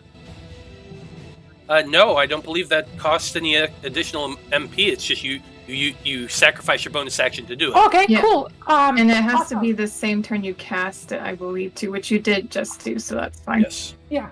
Oh, Yes. Awesome. In that case, I am gonna flare it.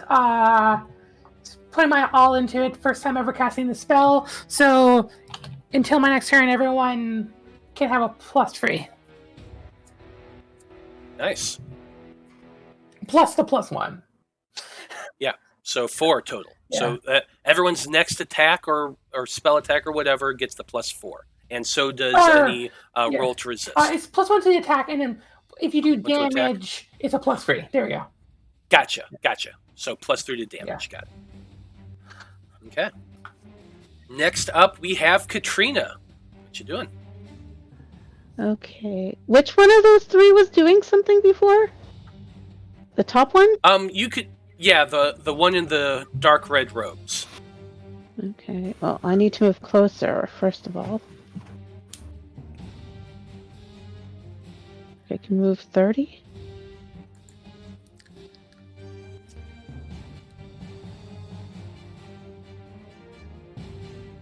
I'm not good at this.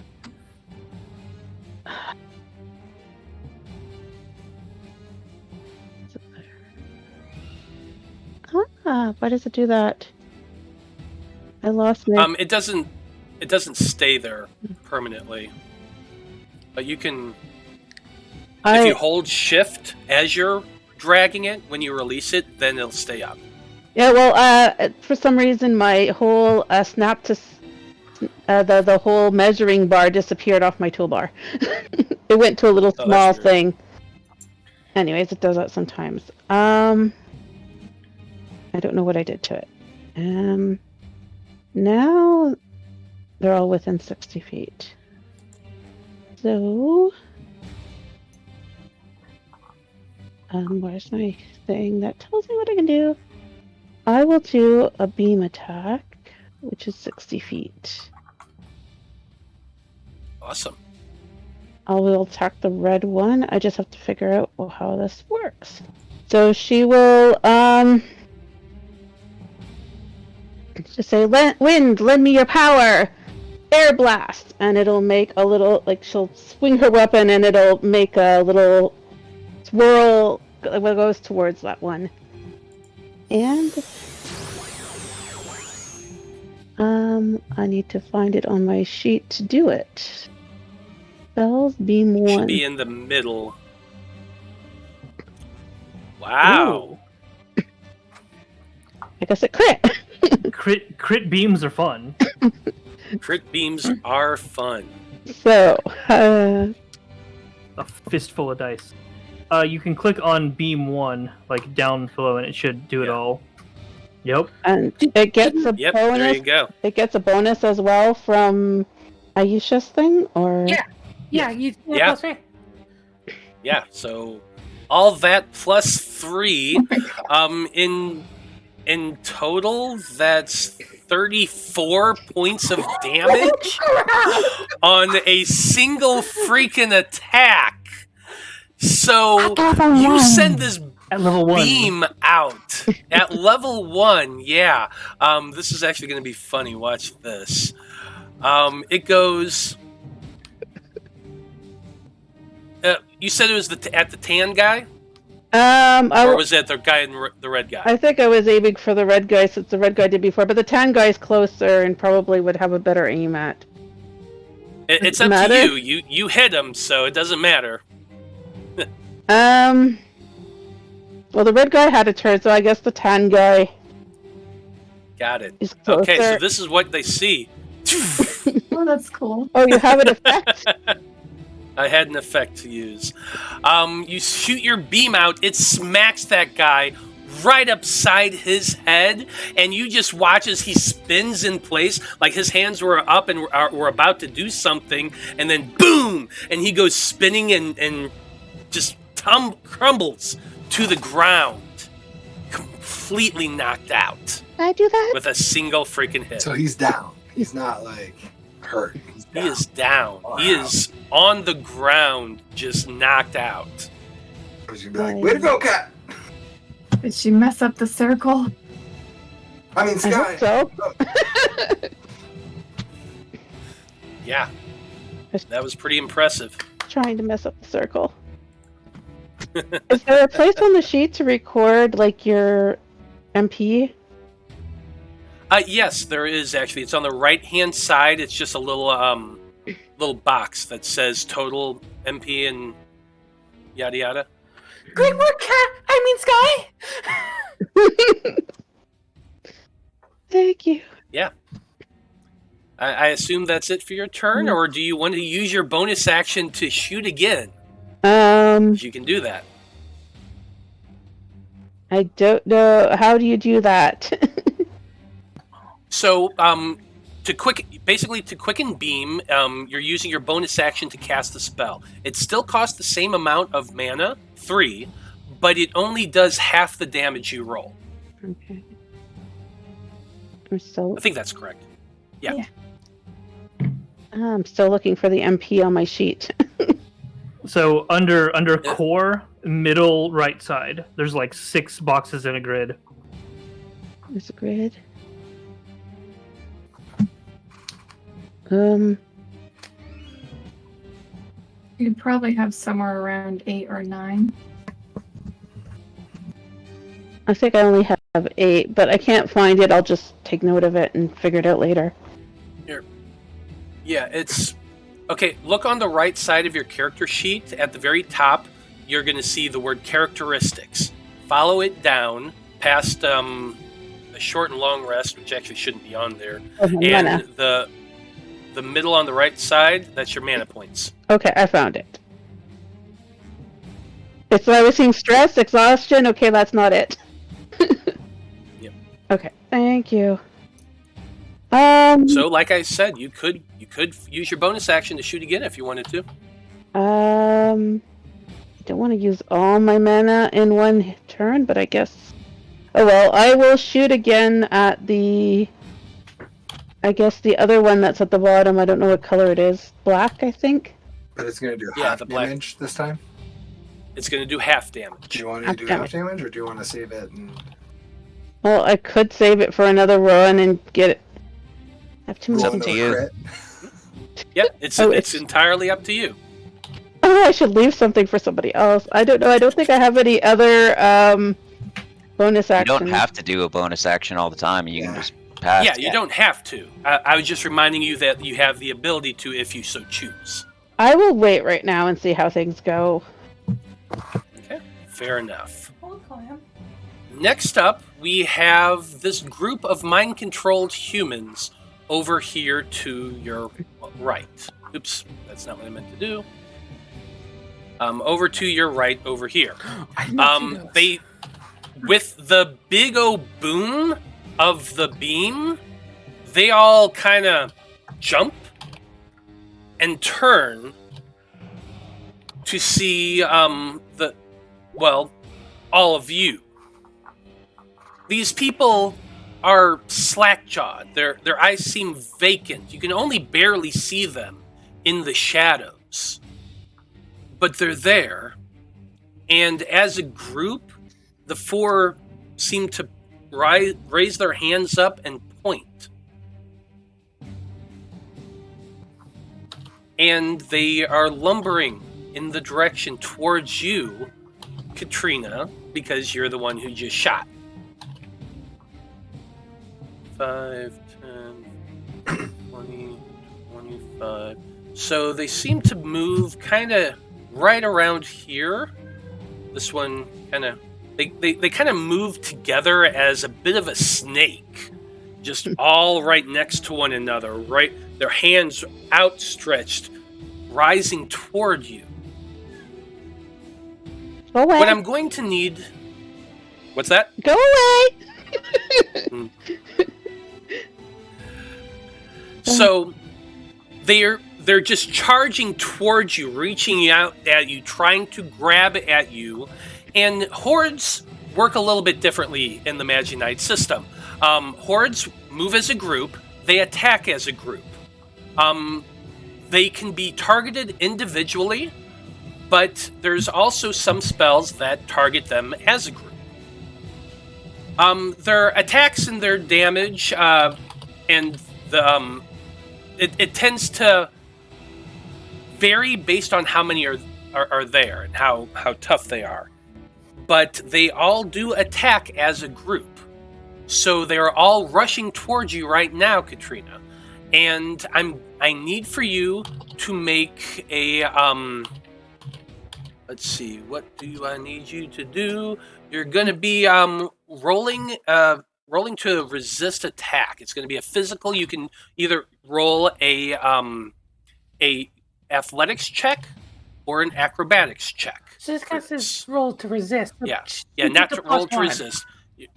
Yeah, you do get the +1 for this, but you're rolling either a athletics or acrobatics. There's only athletics now. It's just either. Dex, it's only athletics now? It's either dex or strength is your choice. Sorry about.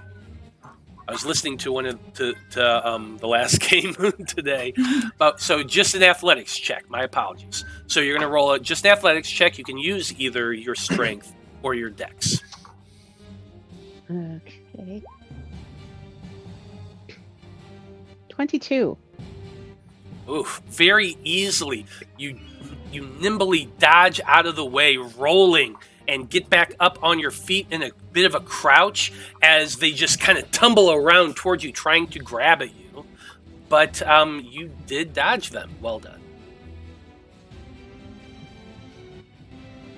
The other group begins to move as well, coming from the left side over here. This group begins to head towards you. I should be using your Magi-Knight names, so Justice. Mm-hmm. They're moving towards you.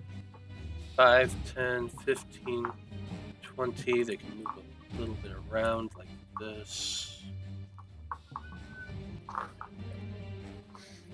And they're doing the same thing, so I need that athletics check from you. Sure. 21. Just slightly less nimbly than Airseeker was, but still quite impressive. You're able to dodge out of the way as these men and women come charging towards you, trying to tackle you. Sky. I'll get it eventually. It's our first episode. I want to see the Stair Seeker. What do they look like? What did I say? Stair Seeker? I thought you said air. Oh, I heard Air. Yeah, that's what I thought. Yeah, I it was said air. But Sky Seeker. I did hear air, but I also want to see what the Stair Seeker looks like. Yes. Tell us a little bit about the Stair Seeker. It's different real than quick. the Stairmaster. Yes. Yeah. That's just a little higher to obtain. Next up was supposed to be that cultist that Sky Seeker just obliterated. Yeah, but so, he fucking dead. Yeah, David, you're up. Or Cacophony. Cacophony, you're up next.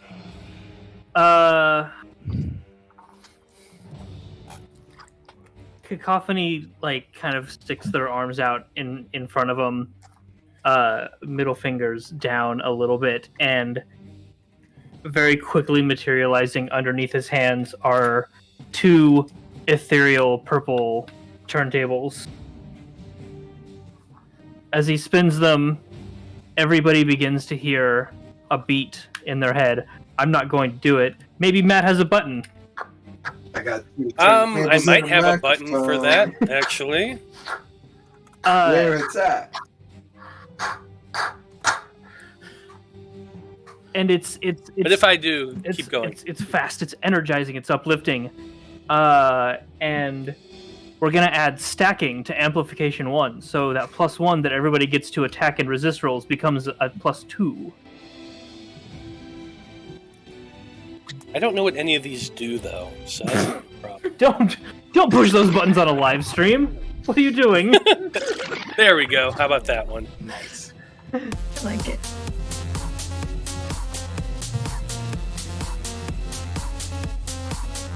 Matt, can we have the beat or the music, but not both? Yeah, I turned it off.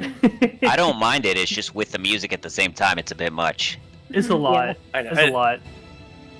Yeah, it's fine. There. Go for it, David. Yeah. Roll your, Roll my what? Or, sorry, you did the stacking, so, Yes. you still have your movement and your bonus action. I do. I'm gonna move closer. Is it third? Right here. Oh, not that. Nope. Hi. There we go. And I kind of like what's up with these guys? Does this look similar to the cultist shenanigans from last season? Oh, you've definitely seen these before. These men and women are just kind of mindless drones that the cultists typically just drain of personality and use in their rituals. A lot of times they end up being kidnapped people that have just been kind of sucked in. But you also know that your magic doesn't harm these people. It knocks out the influence of the cultist and the outsiders, and just puts them in an unconscious state, and then the wanderer usually comes in and manipulates their minds, makes it so they don't remember the trauma they endured, and you're usually good to go. Okay. God dang it. Hey, Wanderer, have you ever flashy thing me? No. I ain't playing with you, Wanderer. Have you ever flashy thing me? Yes. Yeah, we flashy thing every time we transform. Yeah, I don't think was that movie out in '96. I don't remember. I don't think so. It would I have don't been know. It's close. not an in-character comment anyway, so. It would have been close. I remember it about that time. Maybe it's a little bit later. Yeah, I think maybe if at '99, maybe I don't know. 97. Yeah. '97. Oh, Next year. Yeah. Something to look forward to. That joke will be relevant next year. God, that came out before Pokemon. That's weird.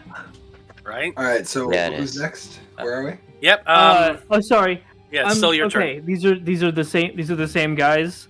Well, they're not the same. thing. But it's the same Well, vibe. Same people. Yeah. Same vibe. Same solution. Two sort of invisible speakers appear on like each side of the horde of people. Hey, Sky, maybe cover your ears. As just the Christopher Nolan blah happens. and there we go. And the like kinetic energy of a forceful sound just like pushes them toward the ground as we are quickening explosion. Love it. Where's my button? Here it is. Why that is a good. That is a good. I don't know why it rolled at advantage. It's weird. So that I don't ever have to toggle it. Just toggle it, man. You just take the first number. Just toggle it. Just toggle it. Toggle it, please. I will literally never remember. Just toggle it. Just roll it twice. We'll tell you to toggle it. Like when you have advantage, just roll it twice. Yeah, just give me advantage every time. Come on, man.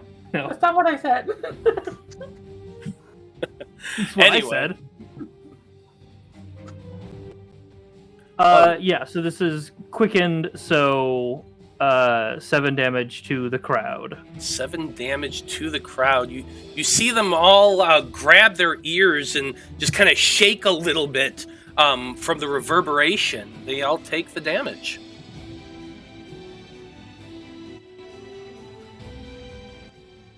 That's it. Next turn. Next turn is Melody. What you up to?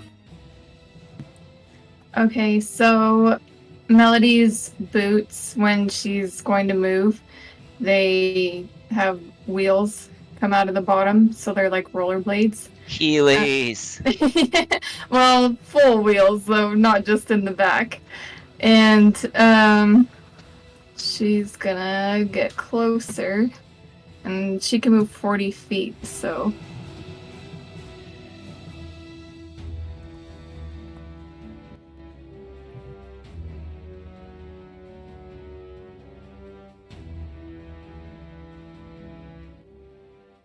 Yeah, I'll be right there.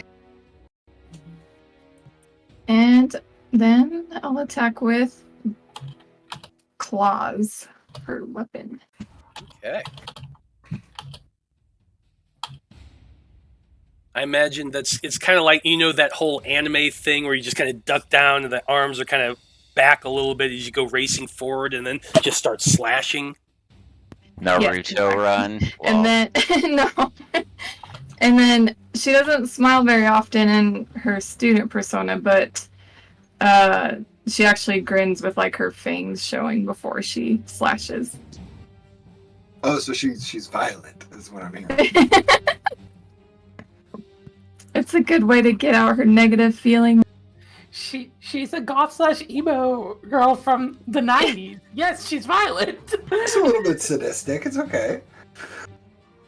I'm just worried because the Wanderer said he liked her style. I told you he was evil. Okay, so I add +2. Oh yeah, that's the damage. So I add +2, so it's an 11 to hit? Yeah, unfortunately, an 11 just misses.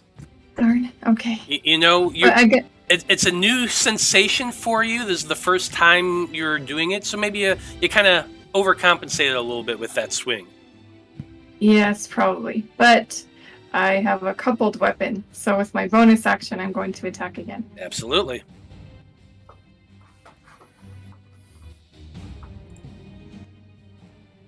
And there it is.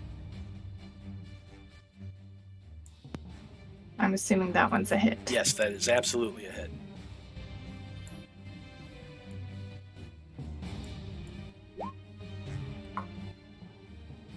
And then it also gets +3. Mm-hmm. Yep, so for a total of 9, that first slash misses, but you just kind of use that momentum to come around and slash from the opposite way. As you do, your claws like kind of extend a little bit, almost ethereally, and they slash through that man. It almost cut.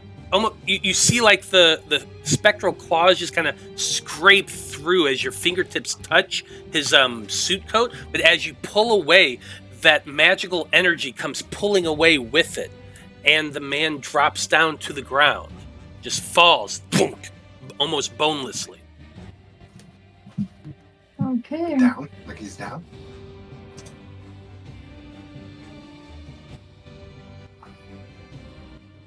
You look down and you're like kind of worried for a second. Oh my god, did I kill him? But his eyes are closed and you see him like kind of snoring a little bit. Still alive. Kind of prod him with my boot. As you prod him with your boot as a free action, you just kind of...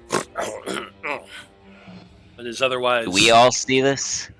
I mean, though, yeah, most of you can. Like the bit about it not killing them. Yeah, well... Okay. From where you're standing, you're probably kind of occupied right now, so you would not have seen that. But Cool. at least David and Cacophony and Skyseeker, they would have. Cool. And actually, Starseeker as well would be able to.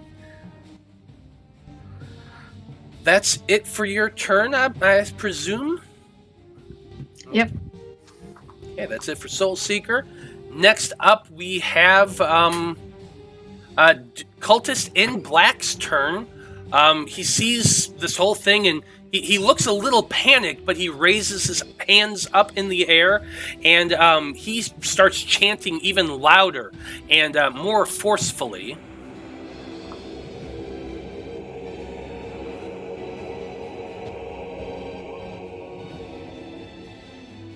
Oops. Yes. As his words end, you see that circle flash brightly. Everything around you begins to whirl with almost an ethereal force. You see, coming up from the ground, an almost bluish, grayish green figure reaching out from the circle. One gigantic paw. Another. It pulls itself upward. You see this odd sort of figure. It almost looks toad-like, but then the tentacles start coming up as well. 4 of them, 2 on either side, wriggling about. It comes up the rest of the way, and as it does, it extends this huge chest in a very deep croak. And you see a creature that kind of looks like this. We didn't invite you. Go away. What? Oh. Gross, man. What? Oh, I need to zoom in. Gross. Is it? Oh. Enhance. It's ugly, it's toad-like, it has a big mouth and rows upon rows of teeth, but this one is more bluish green and kind of slightly see-through. It's weird. But is it still holding those 2 dudes? No, it's not holding those 2 dudes right now. Oh. Right now. Yeah. Shimo. Does it look like it's fully entered our world? Yes, very much so. Okay. Ooh.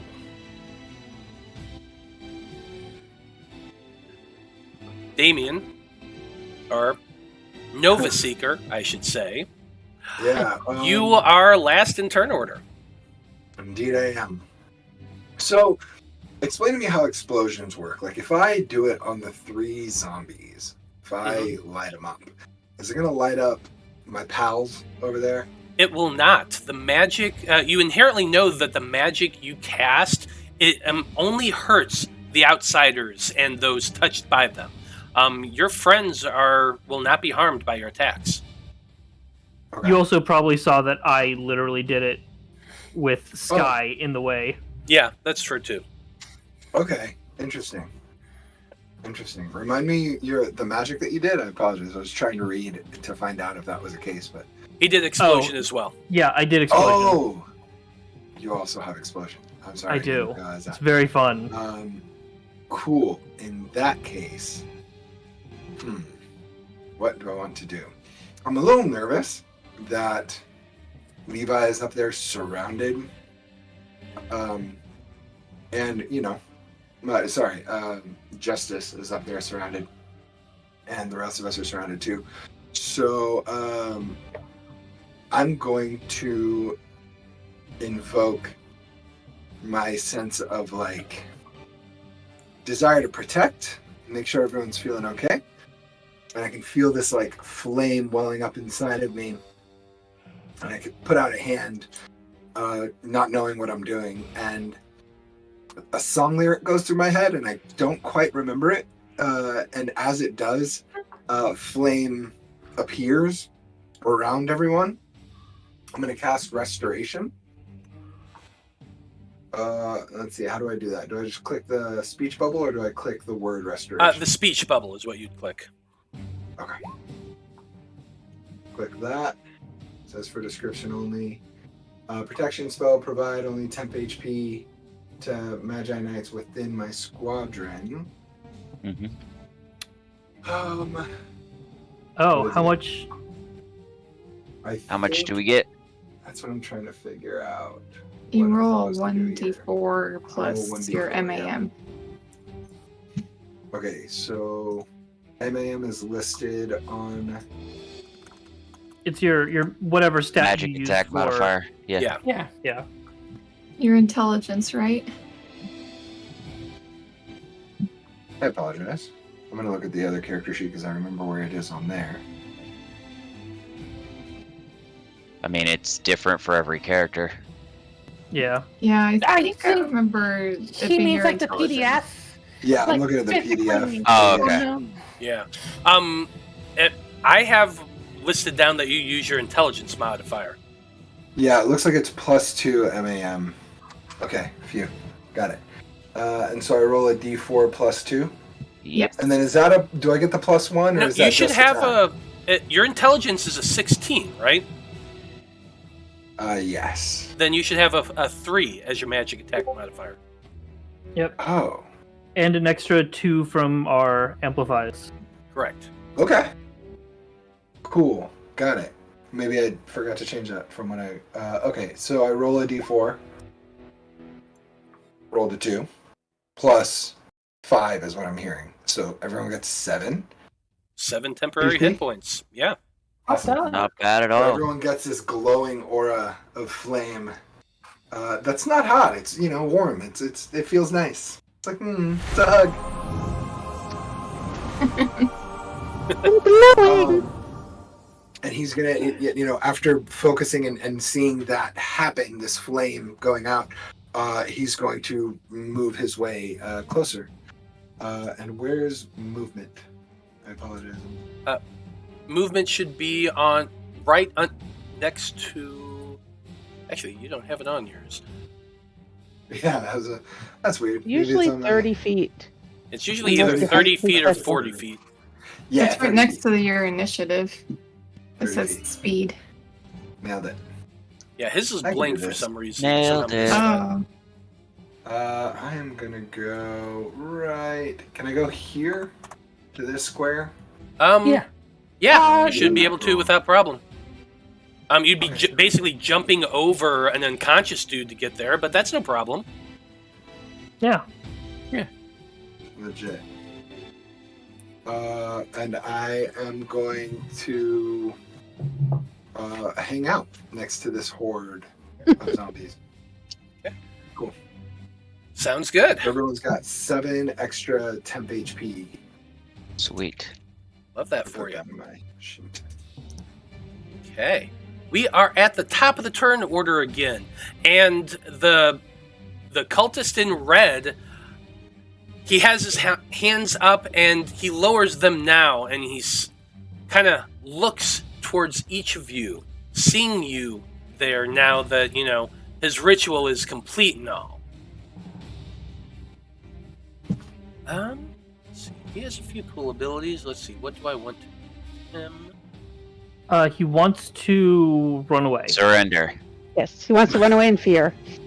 Yeah, no, well, I mean, he does have the self-preservation trait, but he is feeling pretty confident now that he has this spectral creature right there in front of him.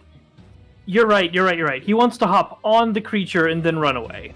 That'd actually be kind of cool mechanic, seeing him ride up on top of this thing. And then leave, and it's a whole different problem now. His robes aren't actually red; they're yellow. Yeah. Oh, then we do a chase. That would be hilarious. He is going to move a little bit this way, and he's within 60 feet.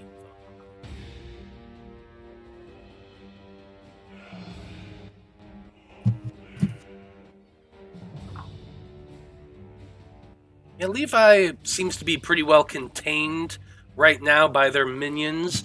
Aisha, or Starseeker, is standing right there out in the open, so it's going to go ahead and look towards you. And as it does, they raise their hands up and begin to move them side to side, chanting this horrible, horrible sounding spell.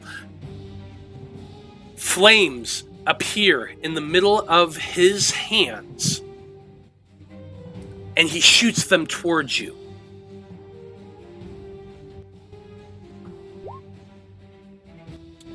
I did not mean to roll that to GM, but I rolled a 13. I assume a 13 misses you. That definitely misses my AC. Yes. So this ball of flame just comes shooting past your head. You dodge to one side, and it just goes flying past.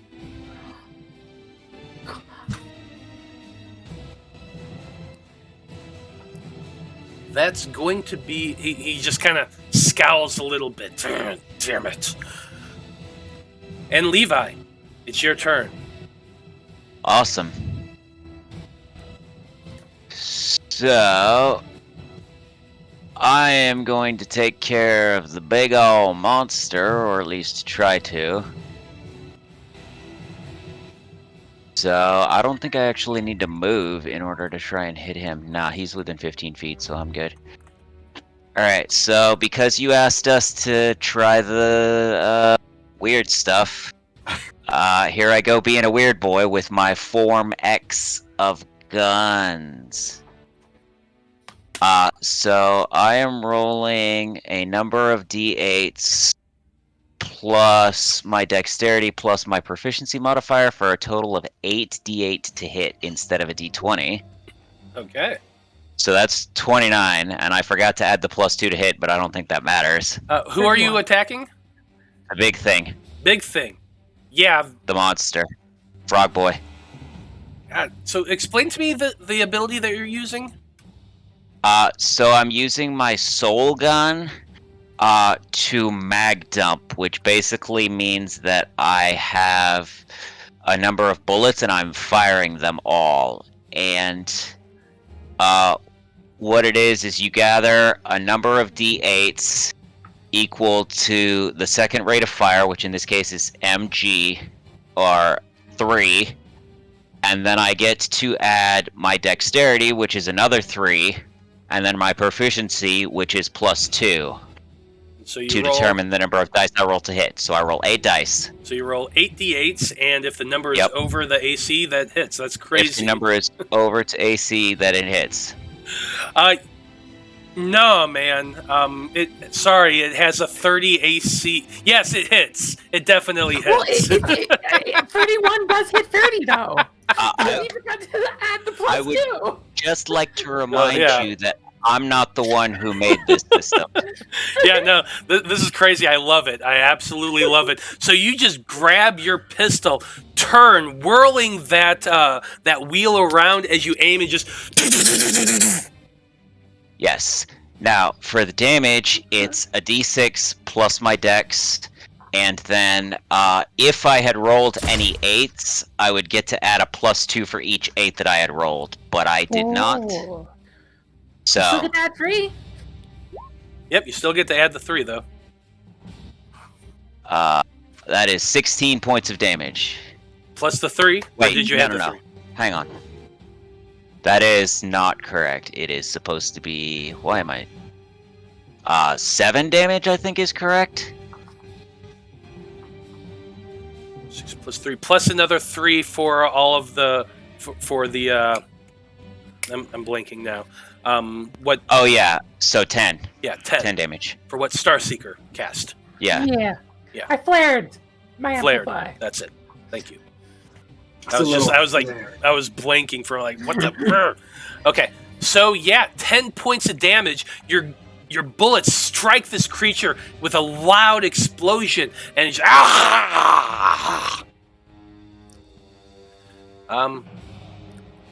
looks a little wounded. Still there though. Yeah. And then for my bonus action, I'm reloading because I can reload as a bonus action. That's fair. Right. That's fair. Okay. That's it for Levi's, or for Justice Seeker's turn. Star Seeker, you're up next. Star is going to point her sword at Red Cultist guy and go, "You're next, but first." And she's going to dash. Well, not like the dash action, just like move her full movement. Let me remeasure that real quick. To get adjacent to both of these. Are there opportunity attacks in this? Yes. That's what I'm about to find out. Yep. That is what you're about to find out, and yes, there are. As you go running past that horde right there, one of them tries to reach out and grab you. I need you to make a athletics check. Okay.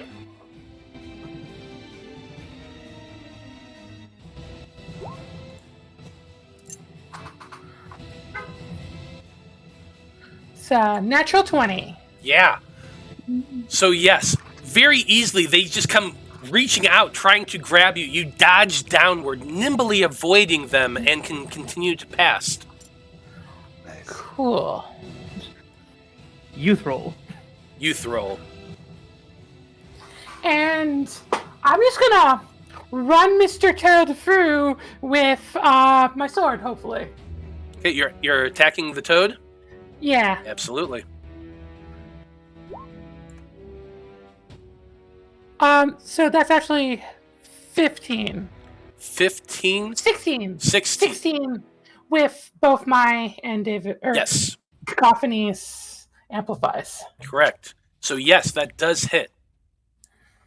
Cool. It has a bunch of traits that I've forgotten what all of them mean. Oh, Sorry, can I interrupt briefly? Just ask a question. yeah. Sure.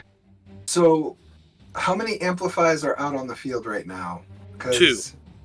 2 total. Like, add 2? Mm-hmm. Yes.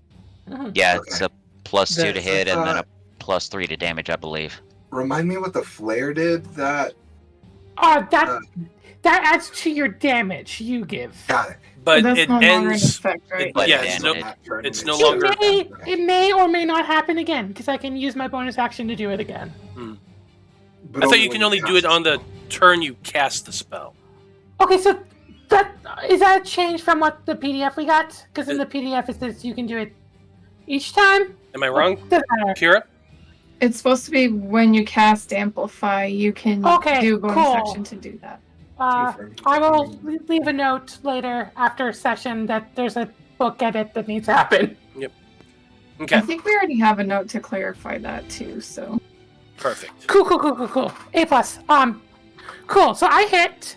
So I just rolled damage. Yep, go ahead and roll. You can just click the word Defender's Massive Weapon and it'll roll damage for you. Or that's like the damage side, right? Yeah. Could I have, because I'm still learning this system, use my bonus action at the start of my turn to flare? Or wait, no, never mind. Doesn't matter. No, because Doesn't it's work. no longer the turn you cast Yes. the spell. Yeah. So I had just been reading the book and got confused. No worries. Cool. Yeah. So that's 10 points of damage. Real quick, Justice. When you Yes. did your gun attack, is that considered physical damage or magical damage? It's my Magi-Knight weapon. So the normal Magi-Knight weapons just do physical damage. In your Okay. case, it would be piercing. But Then yes. but like certain, I wasn't sure if you cast a spell that might have, because to do all those rolls that might have changed it, and that's what I was wondering. It just says technically soul guns do not shoot real bullets and thus can shoot plasma, magical energy, or whatever else fits your character concept best. Yeah, okay. It doesn't actually specify what kind of damage it is, I don't believe. Okay, so I'm going to have to make a slight change because for some reason I thought that was a spell. So since it did physical damage, it did take the hit, but it did seem to resist. Yes. Yeah. It did seem to resist the physical attack. And the same thing for you, Starseeker. As you slash through the creature, it does take the cut and it does seem to hurt, but it does not seem to do nearly as much as you were hoping it would. And Amplify does add damage to our attacks? The Amplify just adds to hit, not damage. Yeah, Flare was for the damage. Regular Amplify is just attack and resist. Correct. Got it. But what does the staggering blow tag do? So I was about to bring up both of those things. I'm gonna say that. So I rolled. I did not roll high enough. But if I had rolled a 16, I could have triggered staggering blow, which knocks an opponent backwards. Gotcha. You did hit 16, or does it have to be 16 on the dice? On attack die roll of 16 or higher. So does that mean 16 on the die, or does that mean? So it'd have to be 16 on the die with just the or just it has to be a 16 on the die. No modifiers, no nothing. Yeah. Just so you're aware, Matt, as expected, since it's new, I made a mistake in how I rolled my hit. Yeah, no worries. What was what should you have done? So what you're supposed to do is you're supposed to have a number of dice equal to your mag dump, and then you add your dexterity and your proficiency bonus to that. Okay. But the way that it was reading in the book, it made it seem like you were supposed to make those extra dice. So instead of 8d8, it's 3d8 plus 5 is what I'm supposed to be rolling to hit. Okay. That makes a bit more sense. Yeah, I was worried about that too. I was like, that's an awful lot of dice to be rolling. Yeah, I just didn't want to go looking it up. I was going to do that later, actually. And you didn't roll that great to hit No, I didn't. Okay, so it would have been 3d8 plus 5? Yeah, I can roll it again if you want. I want you to re-roll it. I want you to re-roll. Okay, sure. Plus 7, because our... Oh, right. Yeah. So it would have been a 13 then. Oof. Well, which probably would have missed. Let's see here. Unfortunately, yes, a 13 would have missed, so I will go ahead and give it back that hit point. That's fine. Rough. I'm sorry, did you just say hit point singular? Hit points, sorry. Okay. Wait a minute. It only did 2 damage. Let's not be pedantic. No. That's a hell of a damage reduction. Yeah, 75% at least. No. Okay. Wow. Aisha, now let's get back to our Starseeker. Let's get back to you. You do still technically have a bonus action. If you have anything, you can use it. I do not right now, so I'm just gonna. Okay. Turn. Skyseeker, you're next. Am I able to use my spell even though I'm surrounded? Yes, you can. That I can blast that big toad creature with my... So I don't think... Yeah, I don't think there's the... Unless I'm wrong. Let me double check real quick. I don't think there's attack of opportunity for spells in melee.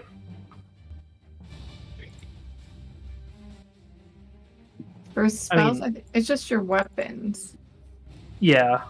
No, that's not what I was thinking about. Because the typical 5e mechanic, casting a ranged spell while you're in melee combat has to be rolled at disadvantage. I don't remember anything being in there about that. That's. Yeah, I don't think there is. I don't think that's in 5e. I think that's a 3rd edition holdover. No, it's 5e. No, it's 5th edition. No. Yeah. Yeah. Yeah. But that's fine. we're not going to worry about it right now. You're good. Go if you want to attack the toad instead of the horde, you absolutely can. I am going to try to attack the big guy and... Ooh, plus a bit, but it's not enough. Yeah, unfortunately not. Your attack goes I wide, right over its head. I used it all in the first hit. Yeah. And getting rid of one of those cultists didn't help so much because they were still able to summon. And now I'm really... I can't do any more spells. Okay. Well, you do still technically have movement and bonus action if you want to try to use them, but you don't have to.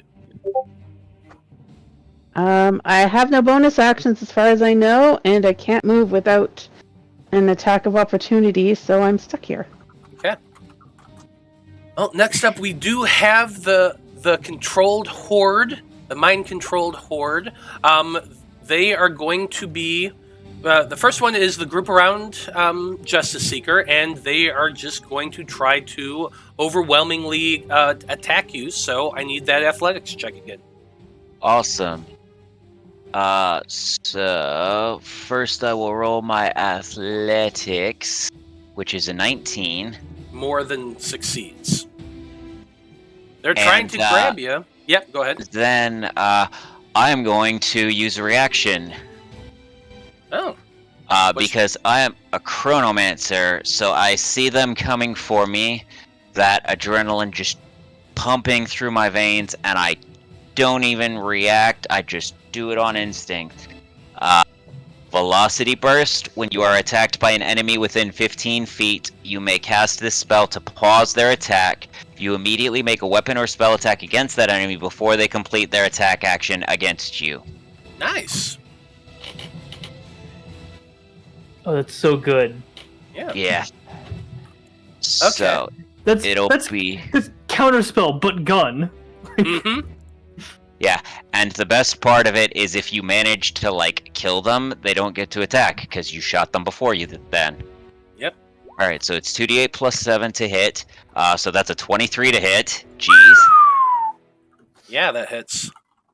And, and you got... now you get to roll, see the power of this spell, because it's a d6 plus 3, but I also get an additional plus 4 because I rolled 2 8s. So it's plus 7. So 10 points, not bad. Not bad at all. Which of these 4 mind controlled were you attacking? You gotta hit one of them. Sure, that's fine. This guy, why not? He looks suspicious in his hoodie. Yeah, absolutely. You as they're kind of trying to grab at you, you just immediately react, pull that gun, boom. It hits the guy right in the chest, and he staggers back a little bit, which causes all of them to seem to miss trying to grab at you.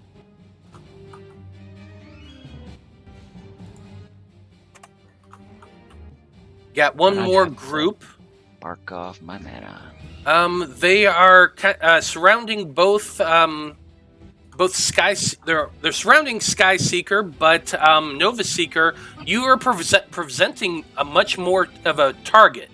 So they kind of turn their attention towards you, and they're going to attempt to attack you. So I need you to make a athletics check as well. But it's a little easier this time because one of their number is down.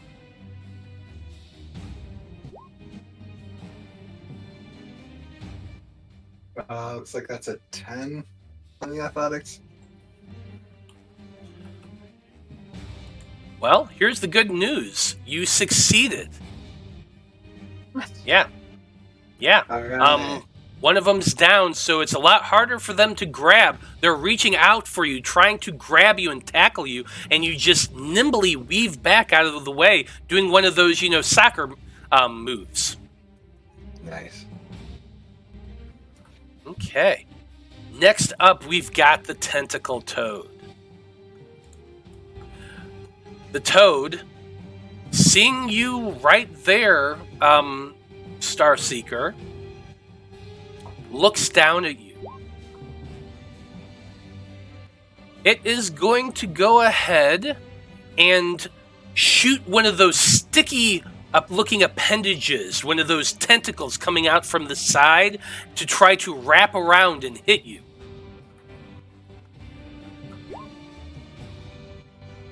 Damn, I can't roll anything higher than a 13 for some reason. So, yeah, you see that coming. You have your sword ready. You just deflect that tentacle out of the way. Now, since it did that, and it missed, let's see. When the target of a missed attack, but it is oh, never mind.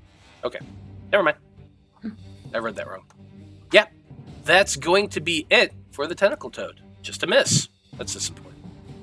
David or Cacophony, you're up next. Okay, all right. Let's keep things real simple.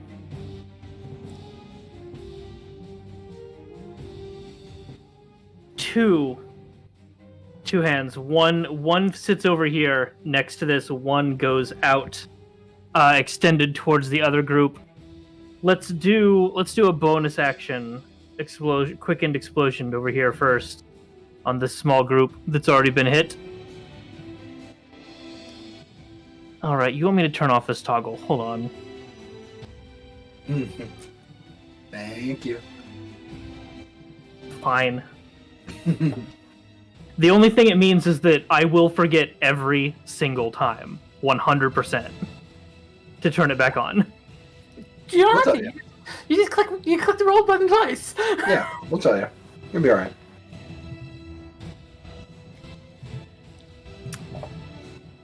Hey.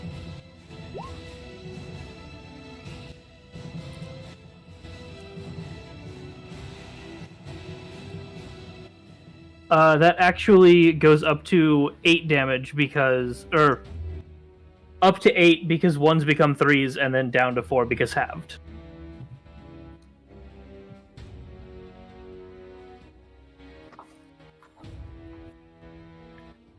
You are muted. Sorry. So did you say 4 damage? Yeah, because this was the quickened one, so 4 damage to the group that's next to us. Got it. 4 points of damage. That loud just boom goes out, and they seem to take the damage. They grab their ears. Still up, but definitely looking hurt. That's unfortunate that they're all still up. Because that wasn't the plan. But it's too late to stop now. Sorry, you only dropped the base, not the bad guy. Yep. The other group is gonna get a full force explosion.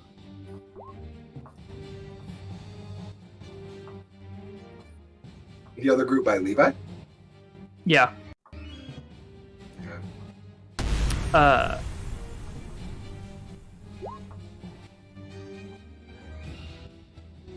So basically, you just have to not roll a 1. 9 points of damage. That huge explosion of cacophonous energy hits the other group. One of them does drop to the ground unconscious. The other three still standing, but looking hurt.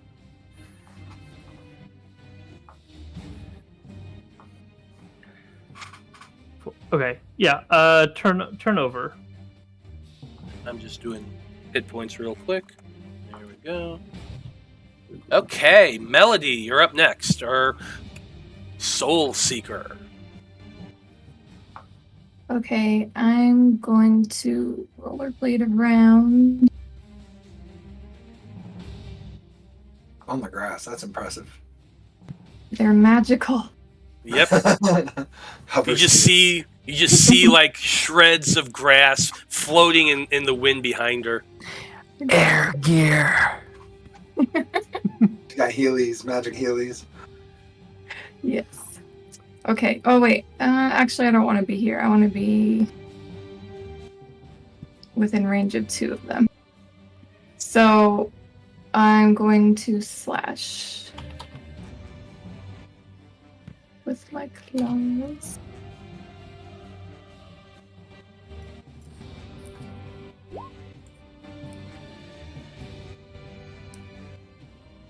That's a hit, right? It's actually don't forget 19, to call. right? Yeah, technically it would be a 19 with the +2, so that's definitely going to hit. Okay.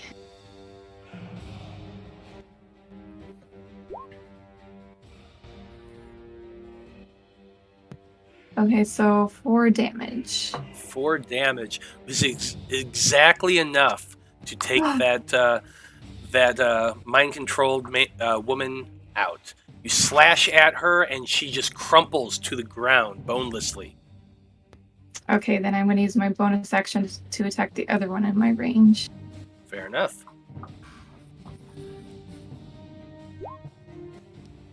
Ah, darn, I was hoping to take out the horde almost. Yeah, unfortunately, even with that +2, it's not enough. Okay. Okay.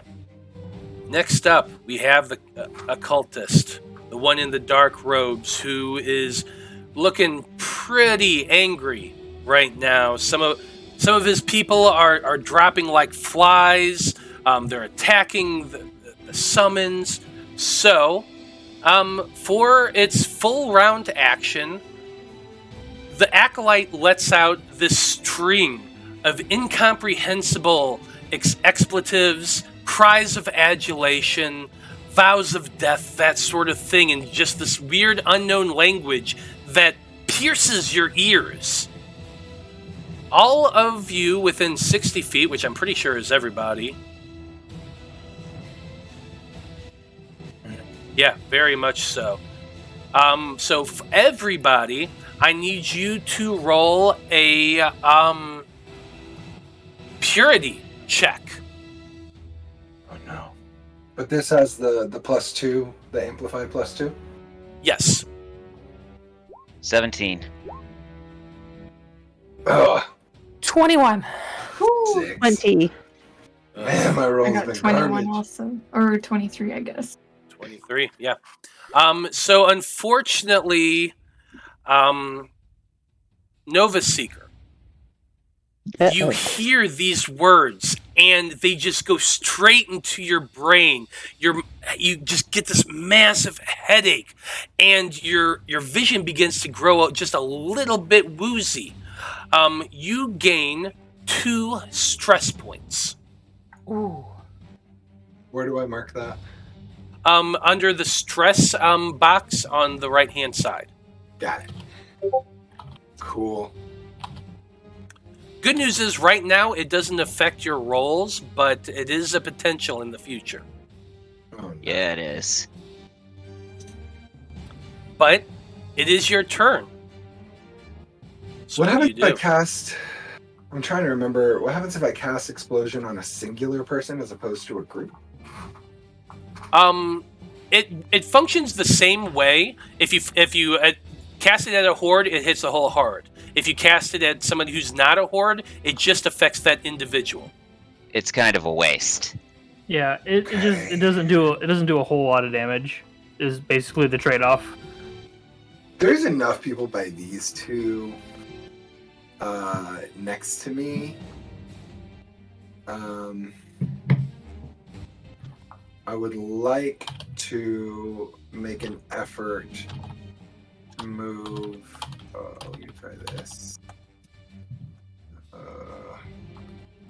Yes, here, if possible. They're gonna get attack of opportunity on me, right? So I have to make what, an athletics check? Yes, you're going to have to make an athletics check to get away from them. Okay. I noticed. I mentioned this in my athletics was off by 1 because I got a +1 to athletics and performance with my fire bonus. Okay. And I forgot to add the +2 last time. So instead of a 10, it was a 13. So let's see what it is this time. Fingers crossed. Does it? I don't think it counts as a roll to resist, right? The athletics no. check? Oh, this isn't a roll to resist? Well, hold on. Let me double check. In this case, it doesn't matter because I rolled a 22. Oh, Okay. nice. Nice. Yeah, we can check that later if necessary. Yeah, okay, I didn't write it down on the character sheet, so I'll have to double check that later. Okay, cool. I will pop up here, and while I'm running and feeling this stress and this sound, I just feel this rage at this seemingly insane set of circumstances, and just explode with fire. And to everyone around me that's not a horde, the fire feels warm and like nice, and like comforting, but to the horde it burns. And so for explosion, basically you just roll. You roll a d20, and as long as it's not a 1, the spell succeeds. Okay. 19. Nice. So this thing's talking about like rolling above 16 or something like that, or no? Or it's deals damage to horde swarm 1d12. So I just roll a d12.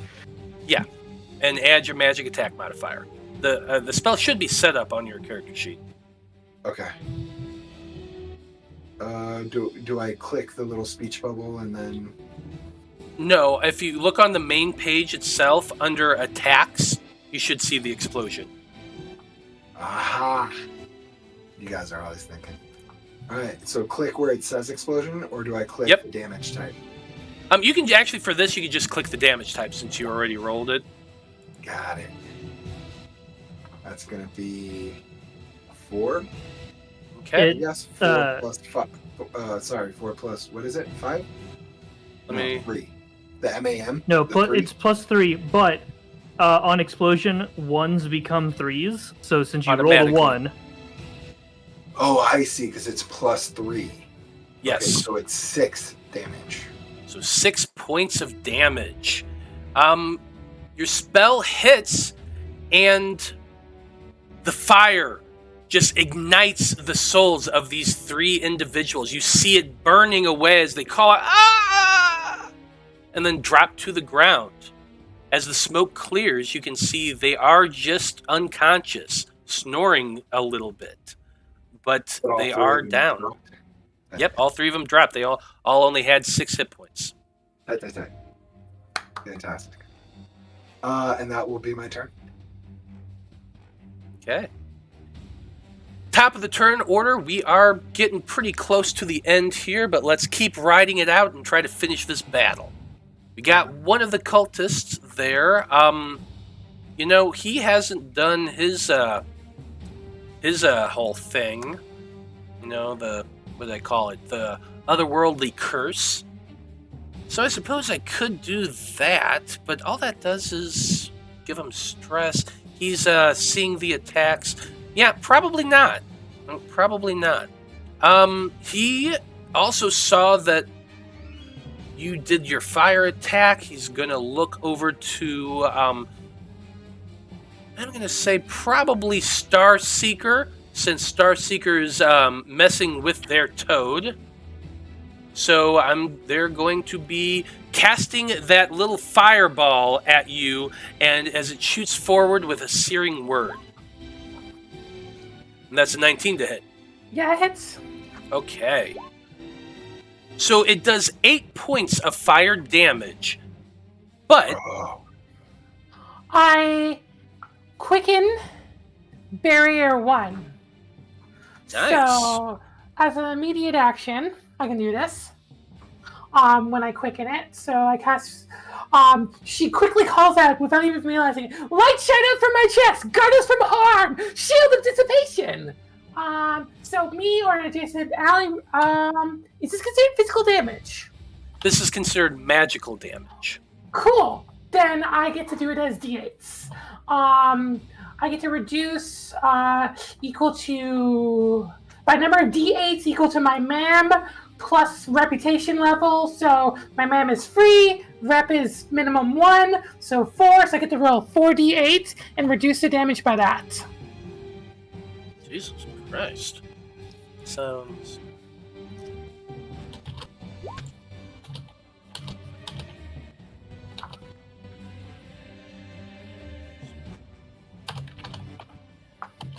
D. Oh, because it's D4. magic. It's Yep, D4. magic upgrade to D8. Yeah. Yeah. Sorry, I should have read it all. So damage received from one source by a number of D4s equal to your MAM plus your reputation level. So it would be 4. So 4D8. Jesus. Yeah. Nice. Far out. That's really cool. So it does nothing. No, it doesn't. You throw up that shield. The fire just smacks against it, dissipating from the effort of your magic.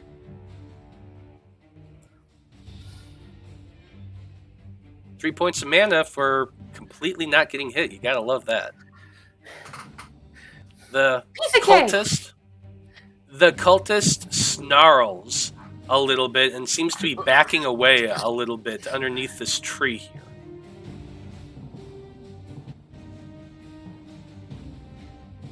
Levi, you're up next.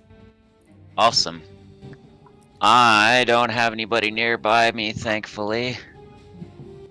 So I'm gonna move over here and take a look at that cultist there yonder and go, "You attempt to attack one of mine. Therefore you shall be, how you say, put down like a puppy." You guys a puppy killer? 101 Dalmatians. My apologies. His uncle is Cruella de Vil. Alright, we still have the +2, yes? Yes. Cool. A 19 to hit. 19 definitely hits. Cool. Let's see if I can put him down like a dog or not. $1d6 plus 3. Nope, probably not. 4 points.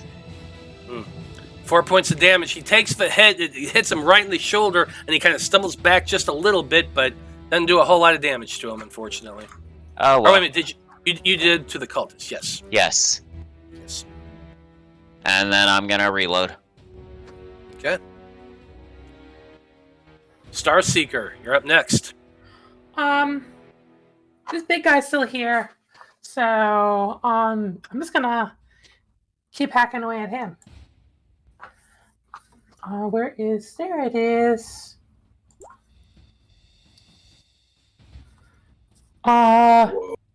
So that means, it's 23 to hit. Which definitely hits. Yeah.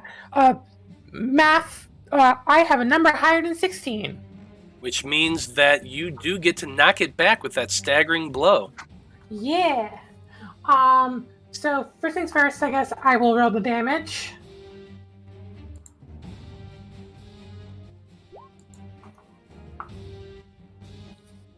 Oh, nice. Rolled 10 plus 2, so 12 damage minus whatever that. And then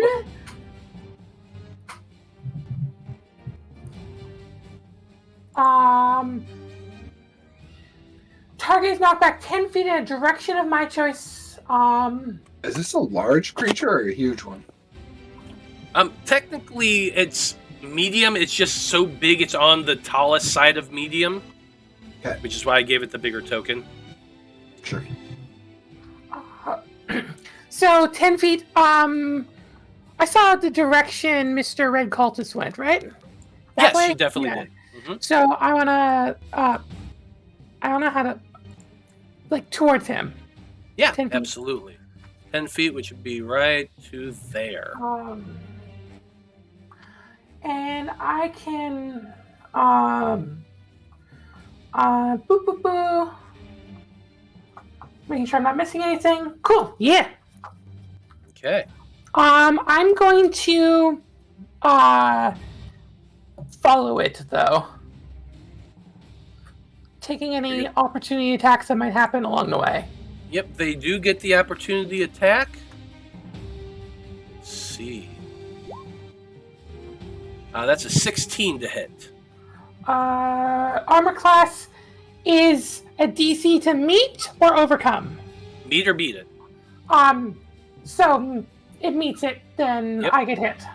Okay.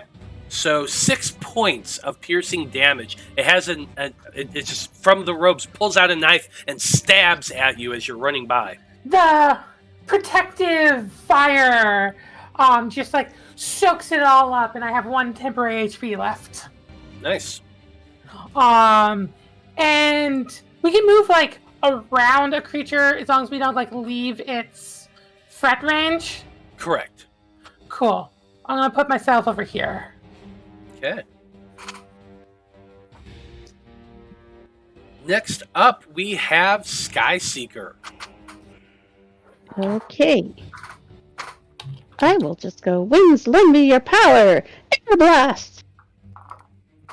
Last try!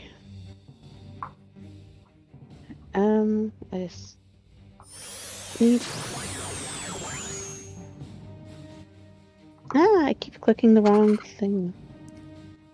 I don't want the PDF, I want my sheet.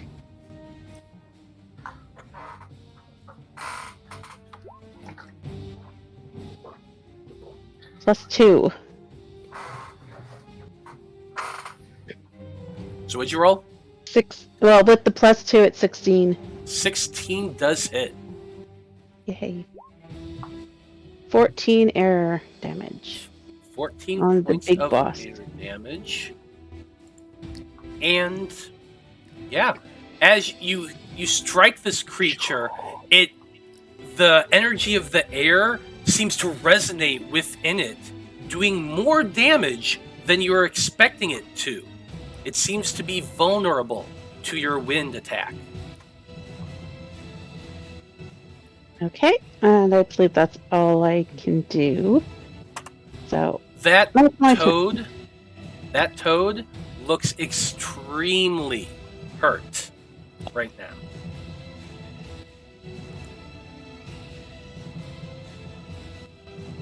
Let's see. Those controlled humans are dead, or unconscious, I should say, not dead. Play too much 5th edition. Jeez. No, they're dead. Yeah. We Next up, killed them. So wait, the magic damage did double damage to it? The air it damage? did. The air damage Oh, did wow. double damage to it because it is weak against air. That's right. Oh, it's Pokemon. I forgot. Yeah. Cool. So just to let our viewers know, I use a little bit of modified version of the rules here on Random Rhapsody. The only major addition to it is we included an elemental system to it. All the Magi-Knights are one of the 5 core elements of this game, and monsters and critters and things of that nature, and possibly even the Magi-Knights too at some point, can gain the resistances of their elements. So if a creature is weak against wind, yeah, it's going to be doing double damage. Nice. Right. Or air, I should say. But yeah. Anywho, next up we do have these 2 mind-controlled humans that are left. They seem, like I said, mindless and just attacking without thinking, and they're going to try to attack the one who shot the toad. Or actually, you know what? I'm going to let fate decide, because Soul Seeker also attacked. So let's see. 1 and 2 will be Soul Seeker. 3 and 4 will be Sky Seeker. Roll the 3, Sky Seeker. Okay. So I need you to make an athletics check as well. Good news is the DC is not very high. 15. 15's more than enough. They're like just trying to grab at you, but they're in this weird, weakened kind of feud state right now. She's just gonna twirl around, avoid them. Absolutely. That's their turn. The tentacle toad is looking hurt. Hardcore hurt. It is going to be attempting... Yeah, it can only do one thing right now. And everybody's been hitting him. He has not been able to do anything. So, Star Seeker making an attack against you. That's a 20 to hit. Yeah, it hits. Yeah. Oof. So 11 points of bludgeoning damage. And as its free action, the target that was hit needs to make a roll to resist, either strength or dexterity. Okay, that's listed as saving throws on the sheet? Yeah, it's the saving throws. So Cool. if you're proficient in one of those two, you can use that one. Otherwise, it doesn't really matter. It super doesn't matter since it's +2 to both. Yes, fair enough. That's a 12. That is a failure. So the Wait, toads. this is a roll to resist? Yes. So it'd be 14. Oh, wait a minute. You have a 14. Oh, great. That's right, Yes. because we have that. Yeah. Yes. Is that a success? That meets it. Yeah, meets it. That meets it. So a 14 is enough. You're able to jump back and dodge out of the way. It does hit you, but you're able to wiggle and twist and get away from it before it grasps you. So that's a pretty good thing. I'm super bloodied. Yeah. Oh, bloodied. Yeah. You're just 4 down, right? Because of the 7 temporary hit points?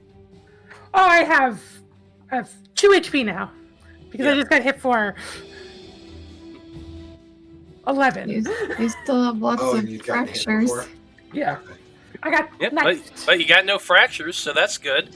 I missed it. And it didn't grab you, which is even better for you. Yeah. Next up, we have Cacophony. Can't hear you.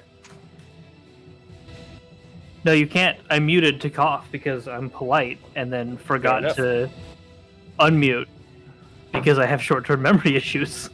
What was I? Hold on. I had a plan. Where's my thing? Okay. Second verse, same as the first. A little bit louder and a little bit worse. God, I hope so. Bonus, rushed. Not quickened, that's a different thing, actually. I learned while rereading. Rushed explosion on these dudes here.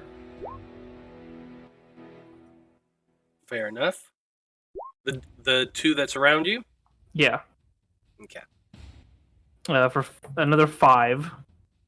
God, I hope that drops them. Well, half, that would be 4. Oh, wait a minute, no, we round up in this game. You're right, 5. Yeah. Yep, 5. That is enough to take it out. You hear that loud sort of brrr, and the two of them drop to the ground unconscious. All right, and then this big boy over here. I know it's probably difficult to ascertain the health of that, but I'm gonna ask anyway. How's it looking?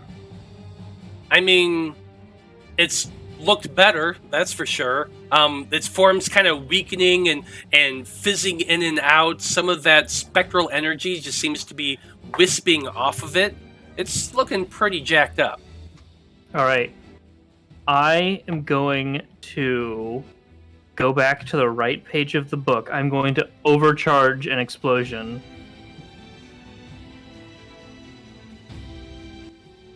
Yes, I'm going to overcharge an explosion at the big boy.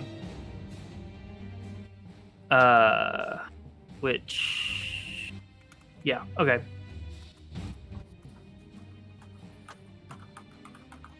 Not enough monitors to see all my things. Okay. So it does explosion damage plus a d10.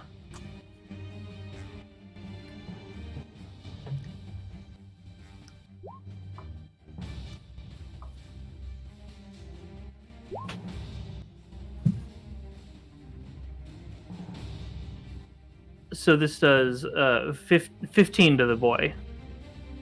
So, Cacophony, as you drop the base, tell me, how does this look? What? As you kill this creature. Hey, what? Okay, this might be a gross question. What consistency? Spectral energy. Okay, alright. It's the same thing as before. It's like two kind of invisible, but you can kind of see the outlines, like that sort of distorted look that just hits down with a very loud blah that sounds like Christopher Nolan wants a movie theater to explode. And it's sustained and it ripples through and it like causes the sort of viscous body to like get ripples on it and destabilize and deform until it just into like goop. And as it does, you just see this and the spectral energy just explodes outward before dissipating. Oh, It thank is goodness. no more.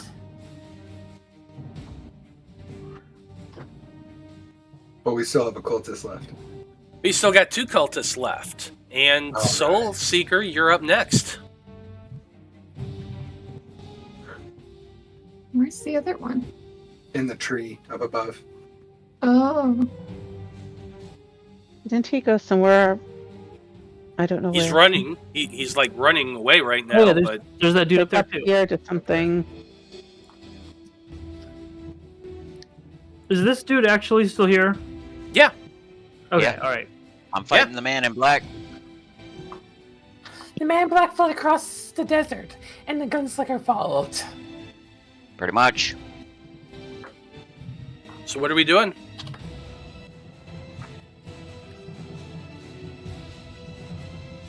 So, Melody, Kira, oh, sorry. it's all good. Nobody said my name, so I didn't realize. Soul. I'm. Oh, yes, I did say Soul Seeker. Sorry, then we got kind of Oh, talking. oh my gosh, sorry. No worries. Okay, I'm going to move toward the cultist.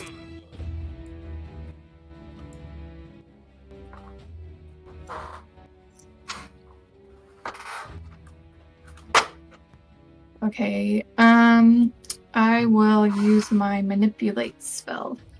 So to do that, Melody will have to put some new gum in her mouth since she swallowed her old one.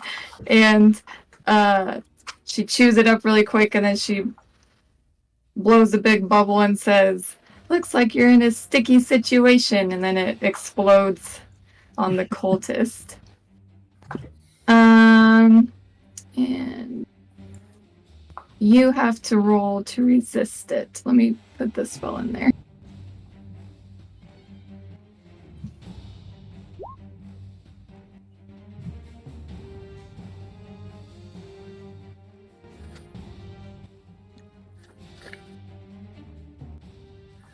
And, Okay, okay, so- roll to resist magic.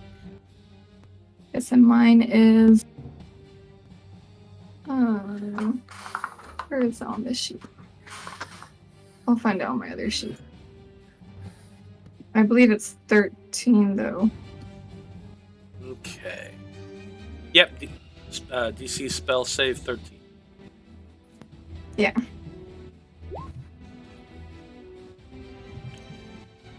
Which is exactly what I rolled. Oh darn. Okay, so I just get my mana back, or half my mana back, which is 1. Half your yeah. mana back, yep. All right, then I One guess fail. that's my turn. Sorry, what? Oh, no, I was just reading it, sorry. Yeah. Yep, unfortunately, that's it for your turn. The cultist is up next, and it saw that the toad was defeated. It's scowling. He grumbles and says, damn you all. You won't get away with this." And he turns, and he is going to be running the frick away. 2, 6, that's his movement. So he's just turned and running full force the opposite direction. Getting about 60 feet away, he's not out of your visual yet, but he is getting close. Nova Seeker, you're up. How far away is this fool? 60. With my bonus action, can I try to grapple him? You have an ability that allows you to? I don't know what ability I would need. Let's see.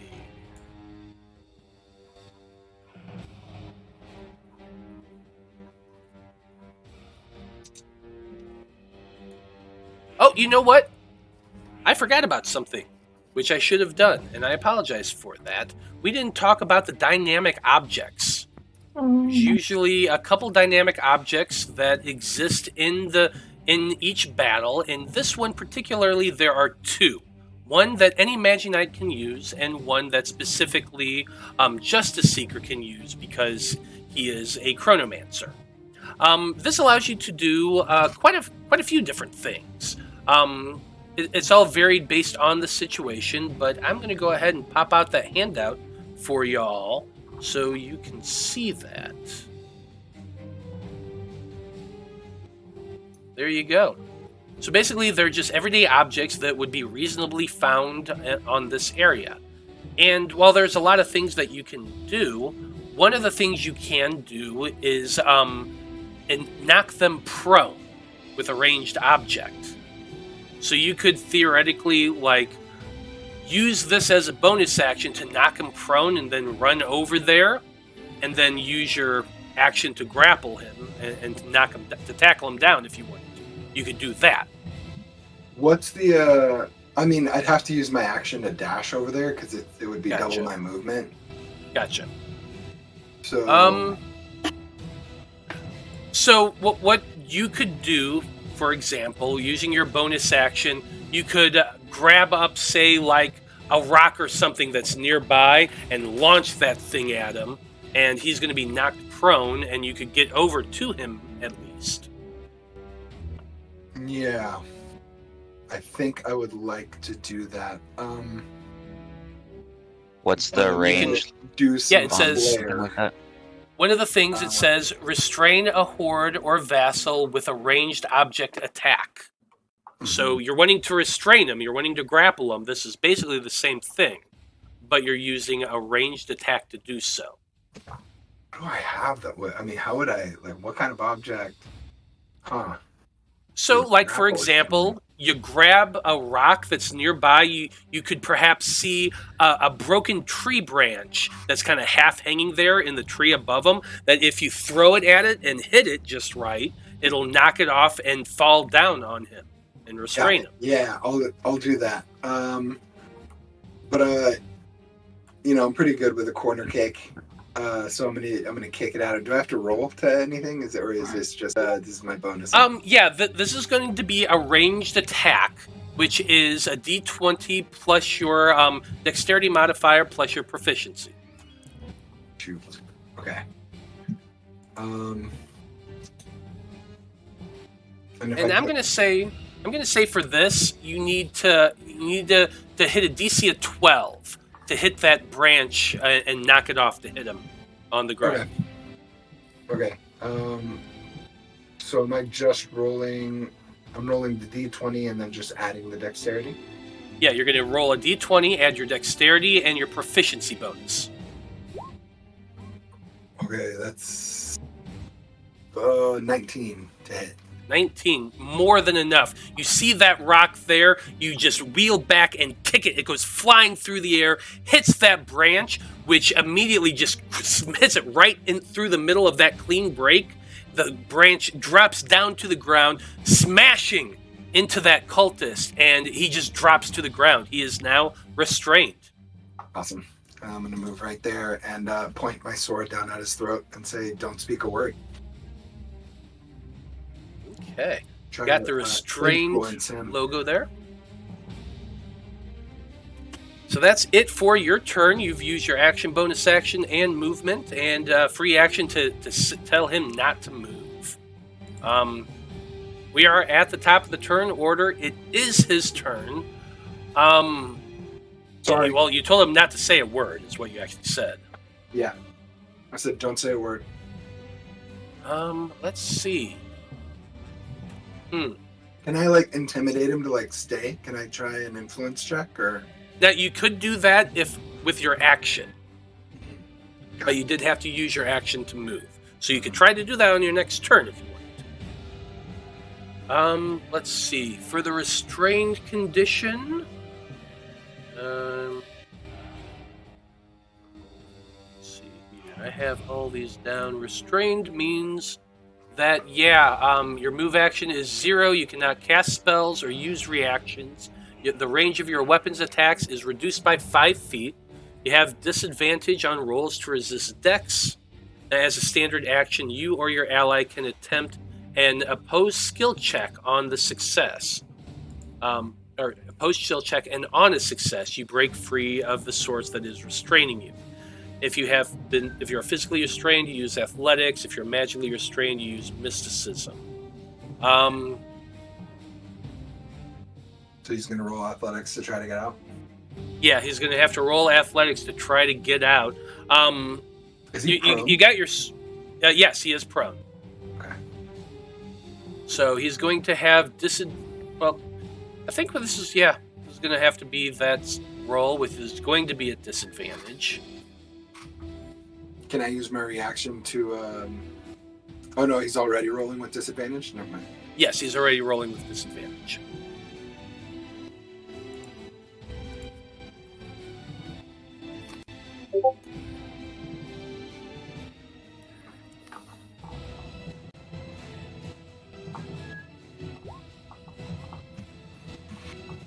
Oof, still a 15. Unfortunately, I'm going to say that is enough to get out from underneath that branch.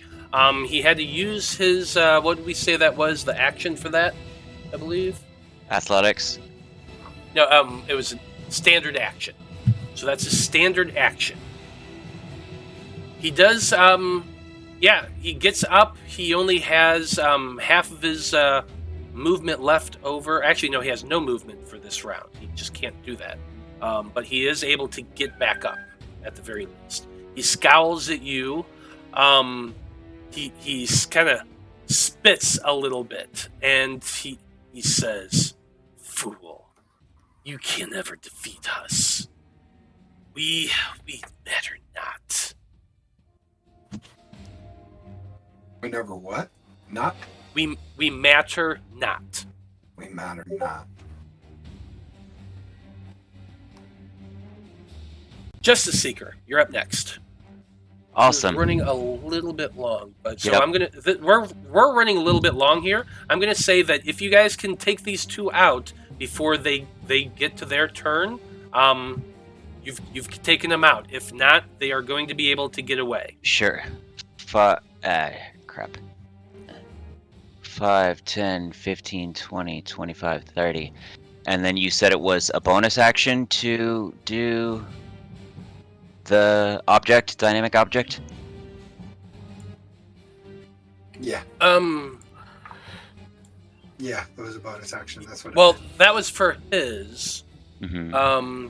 It really depends on what you're chronomancy using it one. for. Okay. Yeah, because you can use them to do different things. There are lamps around, right? Yeah, there's probably a lamp nearby. Okay, I'm gonna say that it's one of those that is hanging down from the actual light pole by a chain. So I'm gonna attempt to shoot the chain and knock the lantern part onto the guy, rendering him prone. Yeah, since you're doing that as well, you can do that as a bonus action. Cool. Okay. And ranged attack is what you're looking for, I'm guessing? Yes. Okay. So it'll be that and that. Yikes, but a 10 I don't think is going to be enough. Yeah, unfortunately, a 10 is not enough. You make your shot, it glances off the thing, Mm-hmm. but it's not enough to knock it off completely. Okay, well, I still have a bonus action. So I'm going to attempt to shoot him He is. I do remove my highest die roll because I'm not within my normal effective range, but I still get a chance to shoot him. You used your bonus Actually, action hold for on. the dynamic object, right? So is this your normal action? Yes. Actually, I'm sorry. Yeah. Any type of... I'm rereading the... Using these dynamic objects is entirely optional and uses a free action, not a bonus action. Oh, okay. Uses a free action to use a dynamic object. Oh, shit. But you had to make a ranged attack to do that, so that's an attack. Well, I mean, that's just the flavor part of it. Yeah, I agree, honestly. Just, we're going to call it free action to do that. Sure. Okay, then I'm just going to make my normal attack roll on him. So I remove the 8. After rolling. So it'll be 7, 14, 17. 17 does hit. Okay. And then my damage is 1d6 plus 3. Because I don't get to add the... So 7 damage to him. The man in black. 7. Okay, 7 points of damage. Because I don't get to add the 8 because I had to remove it.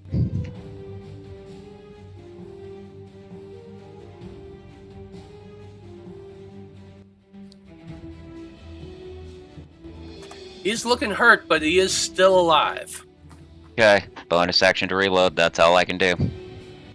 Aisha, you're up next. Or Star Seeker. I'll get there eventually. It's okay. Okay, so, one of the potentials is, and you're gonna say no to my idea, but I'm gonna offer it anyway. Can I use my giant sword to cut down a tree and send it rolling at him? There aren't any more dynamic objects left. Yeah, Oh, unfortunately, there are no more dynamic objects left. I understand how it works now. Did not understand it was a quantity thing. Cool. So he's 60 feet away. Mm-hmm. Well, let's see. From It you, was 60 for me. that guy is 30 feet away. Yeah, you can This guy is 40 feet away. 40? Yes. That's fine. I'm gonna move 35 feet towards him and slash with my reach 10 weapon. That's right. Absolutely. So cool. Boo, boo, boo, boo, boo, boo.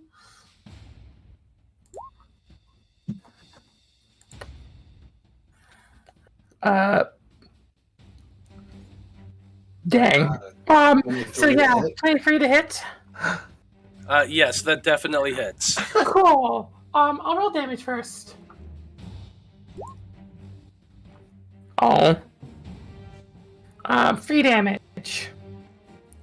3 points of damage, not a whole lot. Yeah. Does it have to be away from me? Could it be behind me? Because Physics don't really work what that if it came way. from like the side and like? I would allow it to like, since you're swinging and you can go that way. You could go that way. You could go that way, but you couldn't go this way towards you. Okay. But you could hit him this way, absolutely. Yeah, that's what I meant. That's a kind of behind in my mind. Yeah. Yes, absolutely. You could hit that dude 10 feet this way, Cool. knocking him back. Cool. Okay, that's your movement in action. If you have a bonus action, you can use it. Yeah, I don't have anything I can do with bonus action. Okay. That's it for your turn. Sky Seeker, you're up next. All the way down there. Yeah, I think I'm way too far to do anything. I mean, I have a reach weapon, but not that far. Yeah. Oh no, you're done with magic. I forgot. I have nothing left. Now you do know that you have a shard of power that is in your soul crystal right now that you gained when you became a Magi-Knight. I don't remember what yours was though. Solidarity. I don't remember what that did. I didn't take note because I didn't think it would be important yet. Oh, well, I've got a handout for that. So let's take a look real quick.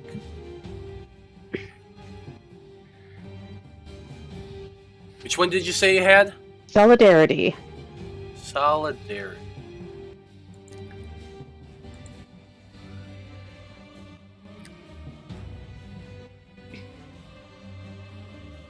Solidarity. Oh.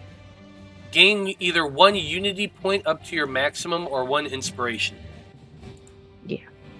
So yeah, unfortunately that doesn't really help you in this situation. That's why I didn't write it down. I'm like, it's not going to be useful for a while because we don't have unity yet. But you can move forward at least. Bonus action to dash. How do I move without? What do I hold? You use the pointer on the toolbar. You've got it on the. Yeah, but there's a way to move while measuring, but I can never remember how. Oh, I don't remember how, to be honest. Can't hear you, bud. I moved up 60. That's all I can do. I'm still too far. There's an extension that you can get that will let people move while having the measuring tool up. So yeah, my weapon is not. I can only reach 15 feet, so yeah. Nope. That's my turn. Okay. They're all good dead. Cacophony, you're up next. Okay, there's just the one dude left. There's 2 dudes left. Where's the other guy? One's hiding behind a tree, one's over there. Oh. I keep scrolling over this dude thinking that he's just a tree. Yeah. Not a tree. I'm gonna use the last of my mana to empower my fellow knights once again. I'm going to drop and then re-up, amplify, and flare it. Okay, so that does a bit more damage, 3 more damage for anyone who can connect. Everybody's next hit does 3 more damage. Have fun, y'all. Soulseeker, you're up. I can't even reach them, so I'll just move closer and that'll be my turn.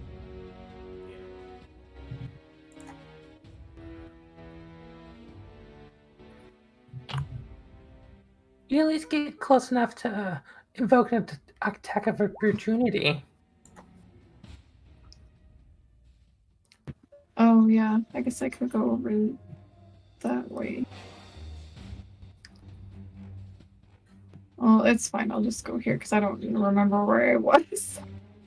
You, if you use your action, you could go directly below him. Yeah. Oh, You could I get see to what right you're here with saying. your action. So just double move. Okay, yeah, I can do that. Mm-hmm.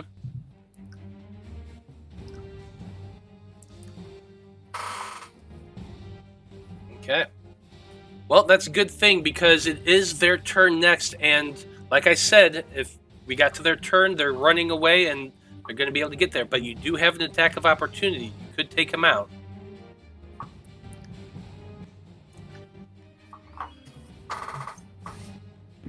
Should I do it now then? Yes. Okay. Go ahead and make your attack of opportunity. Yay. Definitely going to hit. +3, so that's 9 damage. Yep. 9 damage. I'm going to give it to you. As he turns to run away, you slash hard with those claws of yours. He takes a hit to the back. He screams out in pain and drops to the ground unconscious. Managed to take out 2 of them. The third is right there next to you, Nova Seeker, and it is your turn. So I have a question between 2 options here. You said we have to take them out or they get away. If I successfully restrain him and continue to restrain him, does that count as taking him down? I'm going to say yes.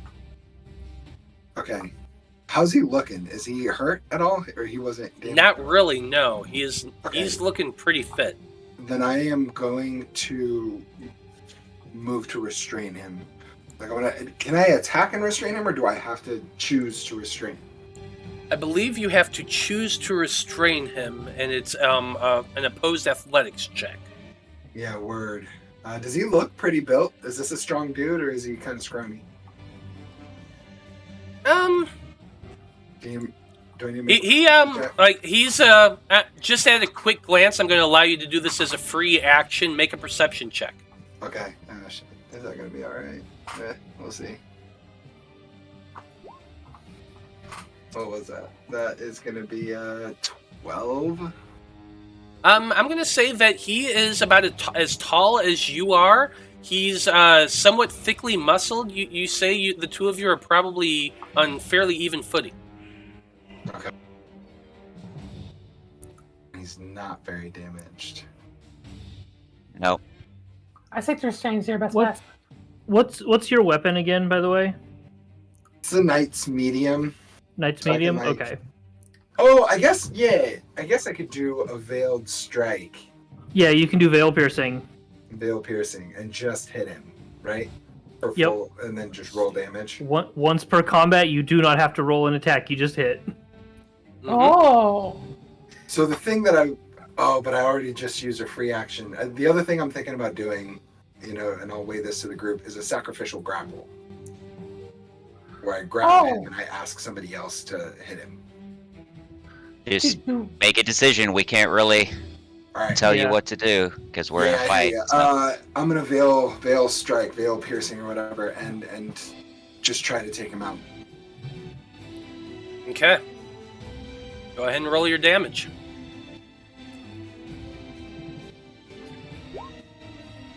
It's gonna be a 9. 9.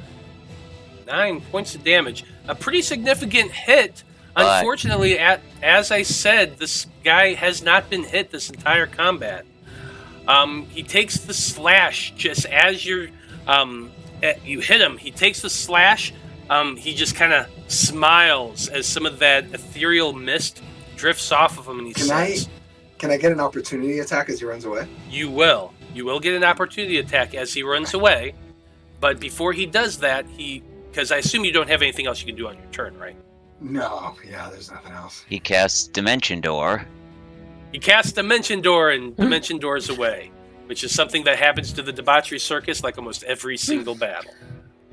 But no, what he actually does is he says to you, Actually, so, do you still have your bonus action left? Yeah. Okay. Can I influence him? Can I try to intimidate him and impose a Well, disadvantage? actually, Whatever I he's have gonna a I have a question for Kira. Can you do multiple spell modifications in a single cast? Oh, you mean like amplify and another Quicken. spell with a bonus action? If you could rush and mana strain. I actually Are you telling don't me to know. do that? I don't know if we've ever had anybody ask that before. I think David, I think he's planning to do that if he's allowed. Oh, okay. is Well, that no. a reaction though? 'Cause- No, so mana strain is it's part of modifying a spell like rushing or overcharging or whatever. Mana strain is you lower the mana cost by 1 tier, or if it's a tier 1 spell, it costs nothing to cast a spell. And rushing makes it a bonus action. But you have So to I take could exhaustion, explode this right? guy. So if you have a bonus action left, you could rush and mana strain to cast a 0 mana spell for an exhaustion. Oh, it costs exhaustion. Okay. Isn't You it? know what? I feel like this is a Derek question, Yes. but in this moment, because it's 10:14, I'm going to allow it. It's cool. Real cool. Cool. So you're telling me? So to I'm do going that. to allow you to bonus action mana strain. You're going to take a point of exhaustion for this, but you're able to cast that spell if you want to do so. Yeah, basically it'll work this time, and then we'll find out how it actually works. Yeah. Okay. Yeah. Fuck it. Sure. I'm gonna sacrificially like, I see his smile and it pisses me off even more, and I've already been throwing myself hard, but I just push myself past my limit and cast Explosion on the guy. And so I click Explosion 1, right? Yep. And that is going to be... What does that do? Whoa. What? A lot of things just rolled. Oh, that's definitely going to hit. Oh, right. My perception was 12, so 20. Okay, got it. Yeah, 20. Cool. So roll damage. Roll your damage. Excellent. And damage +3. Is that right? Because of the amplify thing? Or is that physical damage but- only? Well, it's halved, though, because there's a bonus action. Yeah. Oh, okay. Yeah. And flare only hits your next attack, which was used on the Veil Piercing. Yes. So this does 5. Wait, what Yeah, spell so are you this side. casting rushed? Explosion. Okay, just making sure.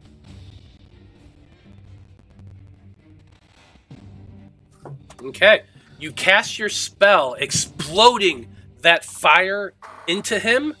It takes the hit. It hurts. He's looking very weak right now. But not dead yet, not unconscious yet, but he is extremely weakened. He staggers back. Damn you all. You'll be back with far greater numbers than before. And he turns to run, and he seems to be running towards a small puddle of water just a few feet away, just that stagnant water puddle that you typically see underneath trees. You do have your reaction. If you hit him, and I'm just going to tell you, you got to do 10 points of damage. Oh my god. Oh my god. Oh. How many? That's what he's got left. You can do it. You can do it. Nope. You technically have the... That's Oh, well. 11 to hit. What was it? Oh, 9, 11. 10, 11. 11. Yeah, no, unfortunately, that's not enough. Oh. I wanted this for you so damn I bad. can't. There's no advantage. I can't. Yeah, yes. there's no Exploded him. advantage on this. Damn. You exploded him. He's injured. You had one last chance, but it is his turn.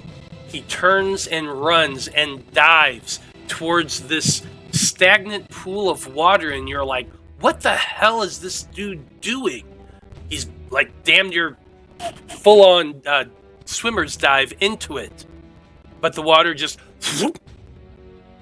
sucks him in. Yep. How And big then is the that water puddle? just not very big, like a foot and a half wide. But he fits into it somehow, Freaking teleportation. and he is gone. Yeah, all right.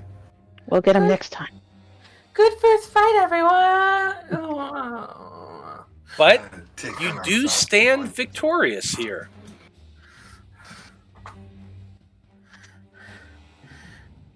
You Cool. are all exhausted from this battle.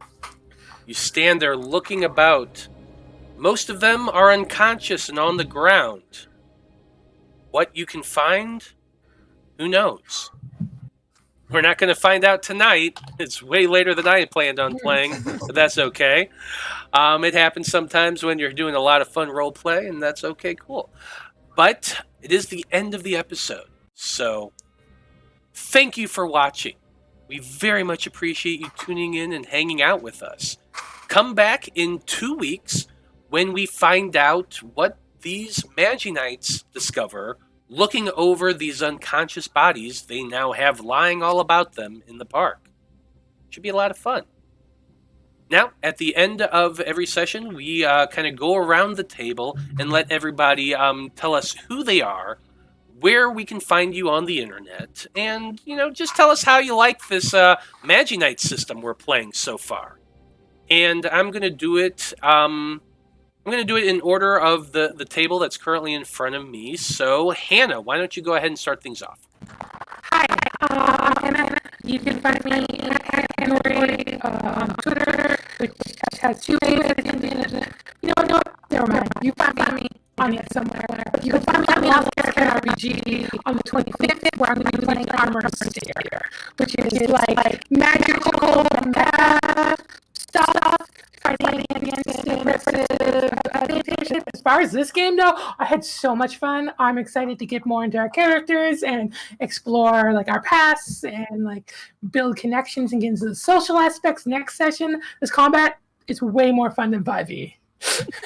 Oh yeah, definitely. Okay, I like it. Los, you're next. Yeah, I'm Los. You can find me on all the socials under PDX Homebrew. This is my first AP Twitch stream, etc. And I've definitely got a taste for it. It's a lot of fun. The Magi-Knights system is new, interesting. I like it so far. I'm excited to get into the characters more and the role play more. Yeah. This has been great. It's been a lot of fun. Awesome. Tensei, you're next. Hello, my name is Tensei. You can find me all over the internet at Tensei Dragon, TenSeiDragon. Even on Discord now without numbers. Come find me. You can primarily find me playing the known liability Nodir Kusain Amber on the Bard Rock Cafe's primary podcast. But oh boy, do I have a lot of stuff coming up in the next couple days. So, on Friday, I will also be with Lost Caravan playing exactly who you saw today. One last run for David Copeland outside of this this particular series, as we are playing Glitter Hearts on the 16th. Nice. One day after that, shifting over to the Neon Lights roleplay. I'm in another one of their Pride one-shots. We're playing Big Gay Orcs. I've never done it before. I don't know what we're doing. It's going to be big and gay and orcs. That sounds amazing. And then, Heck yeah.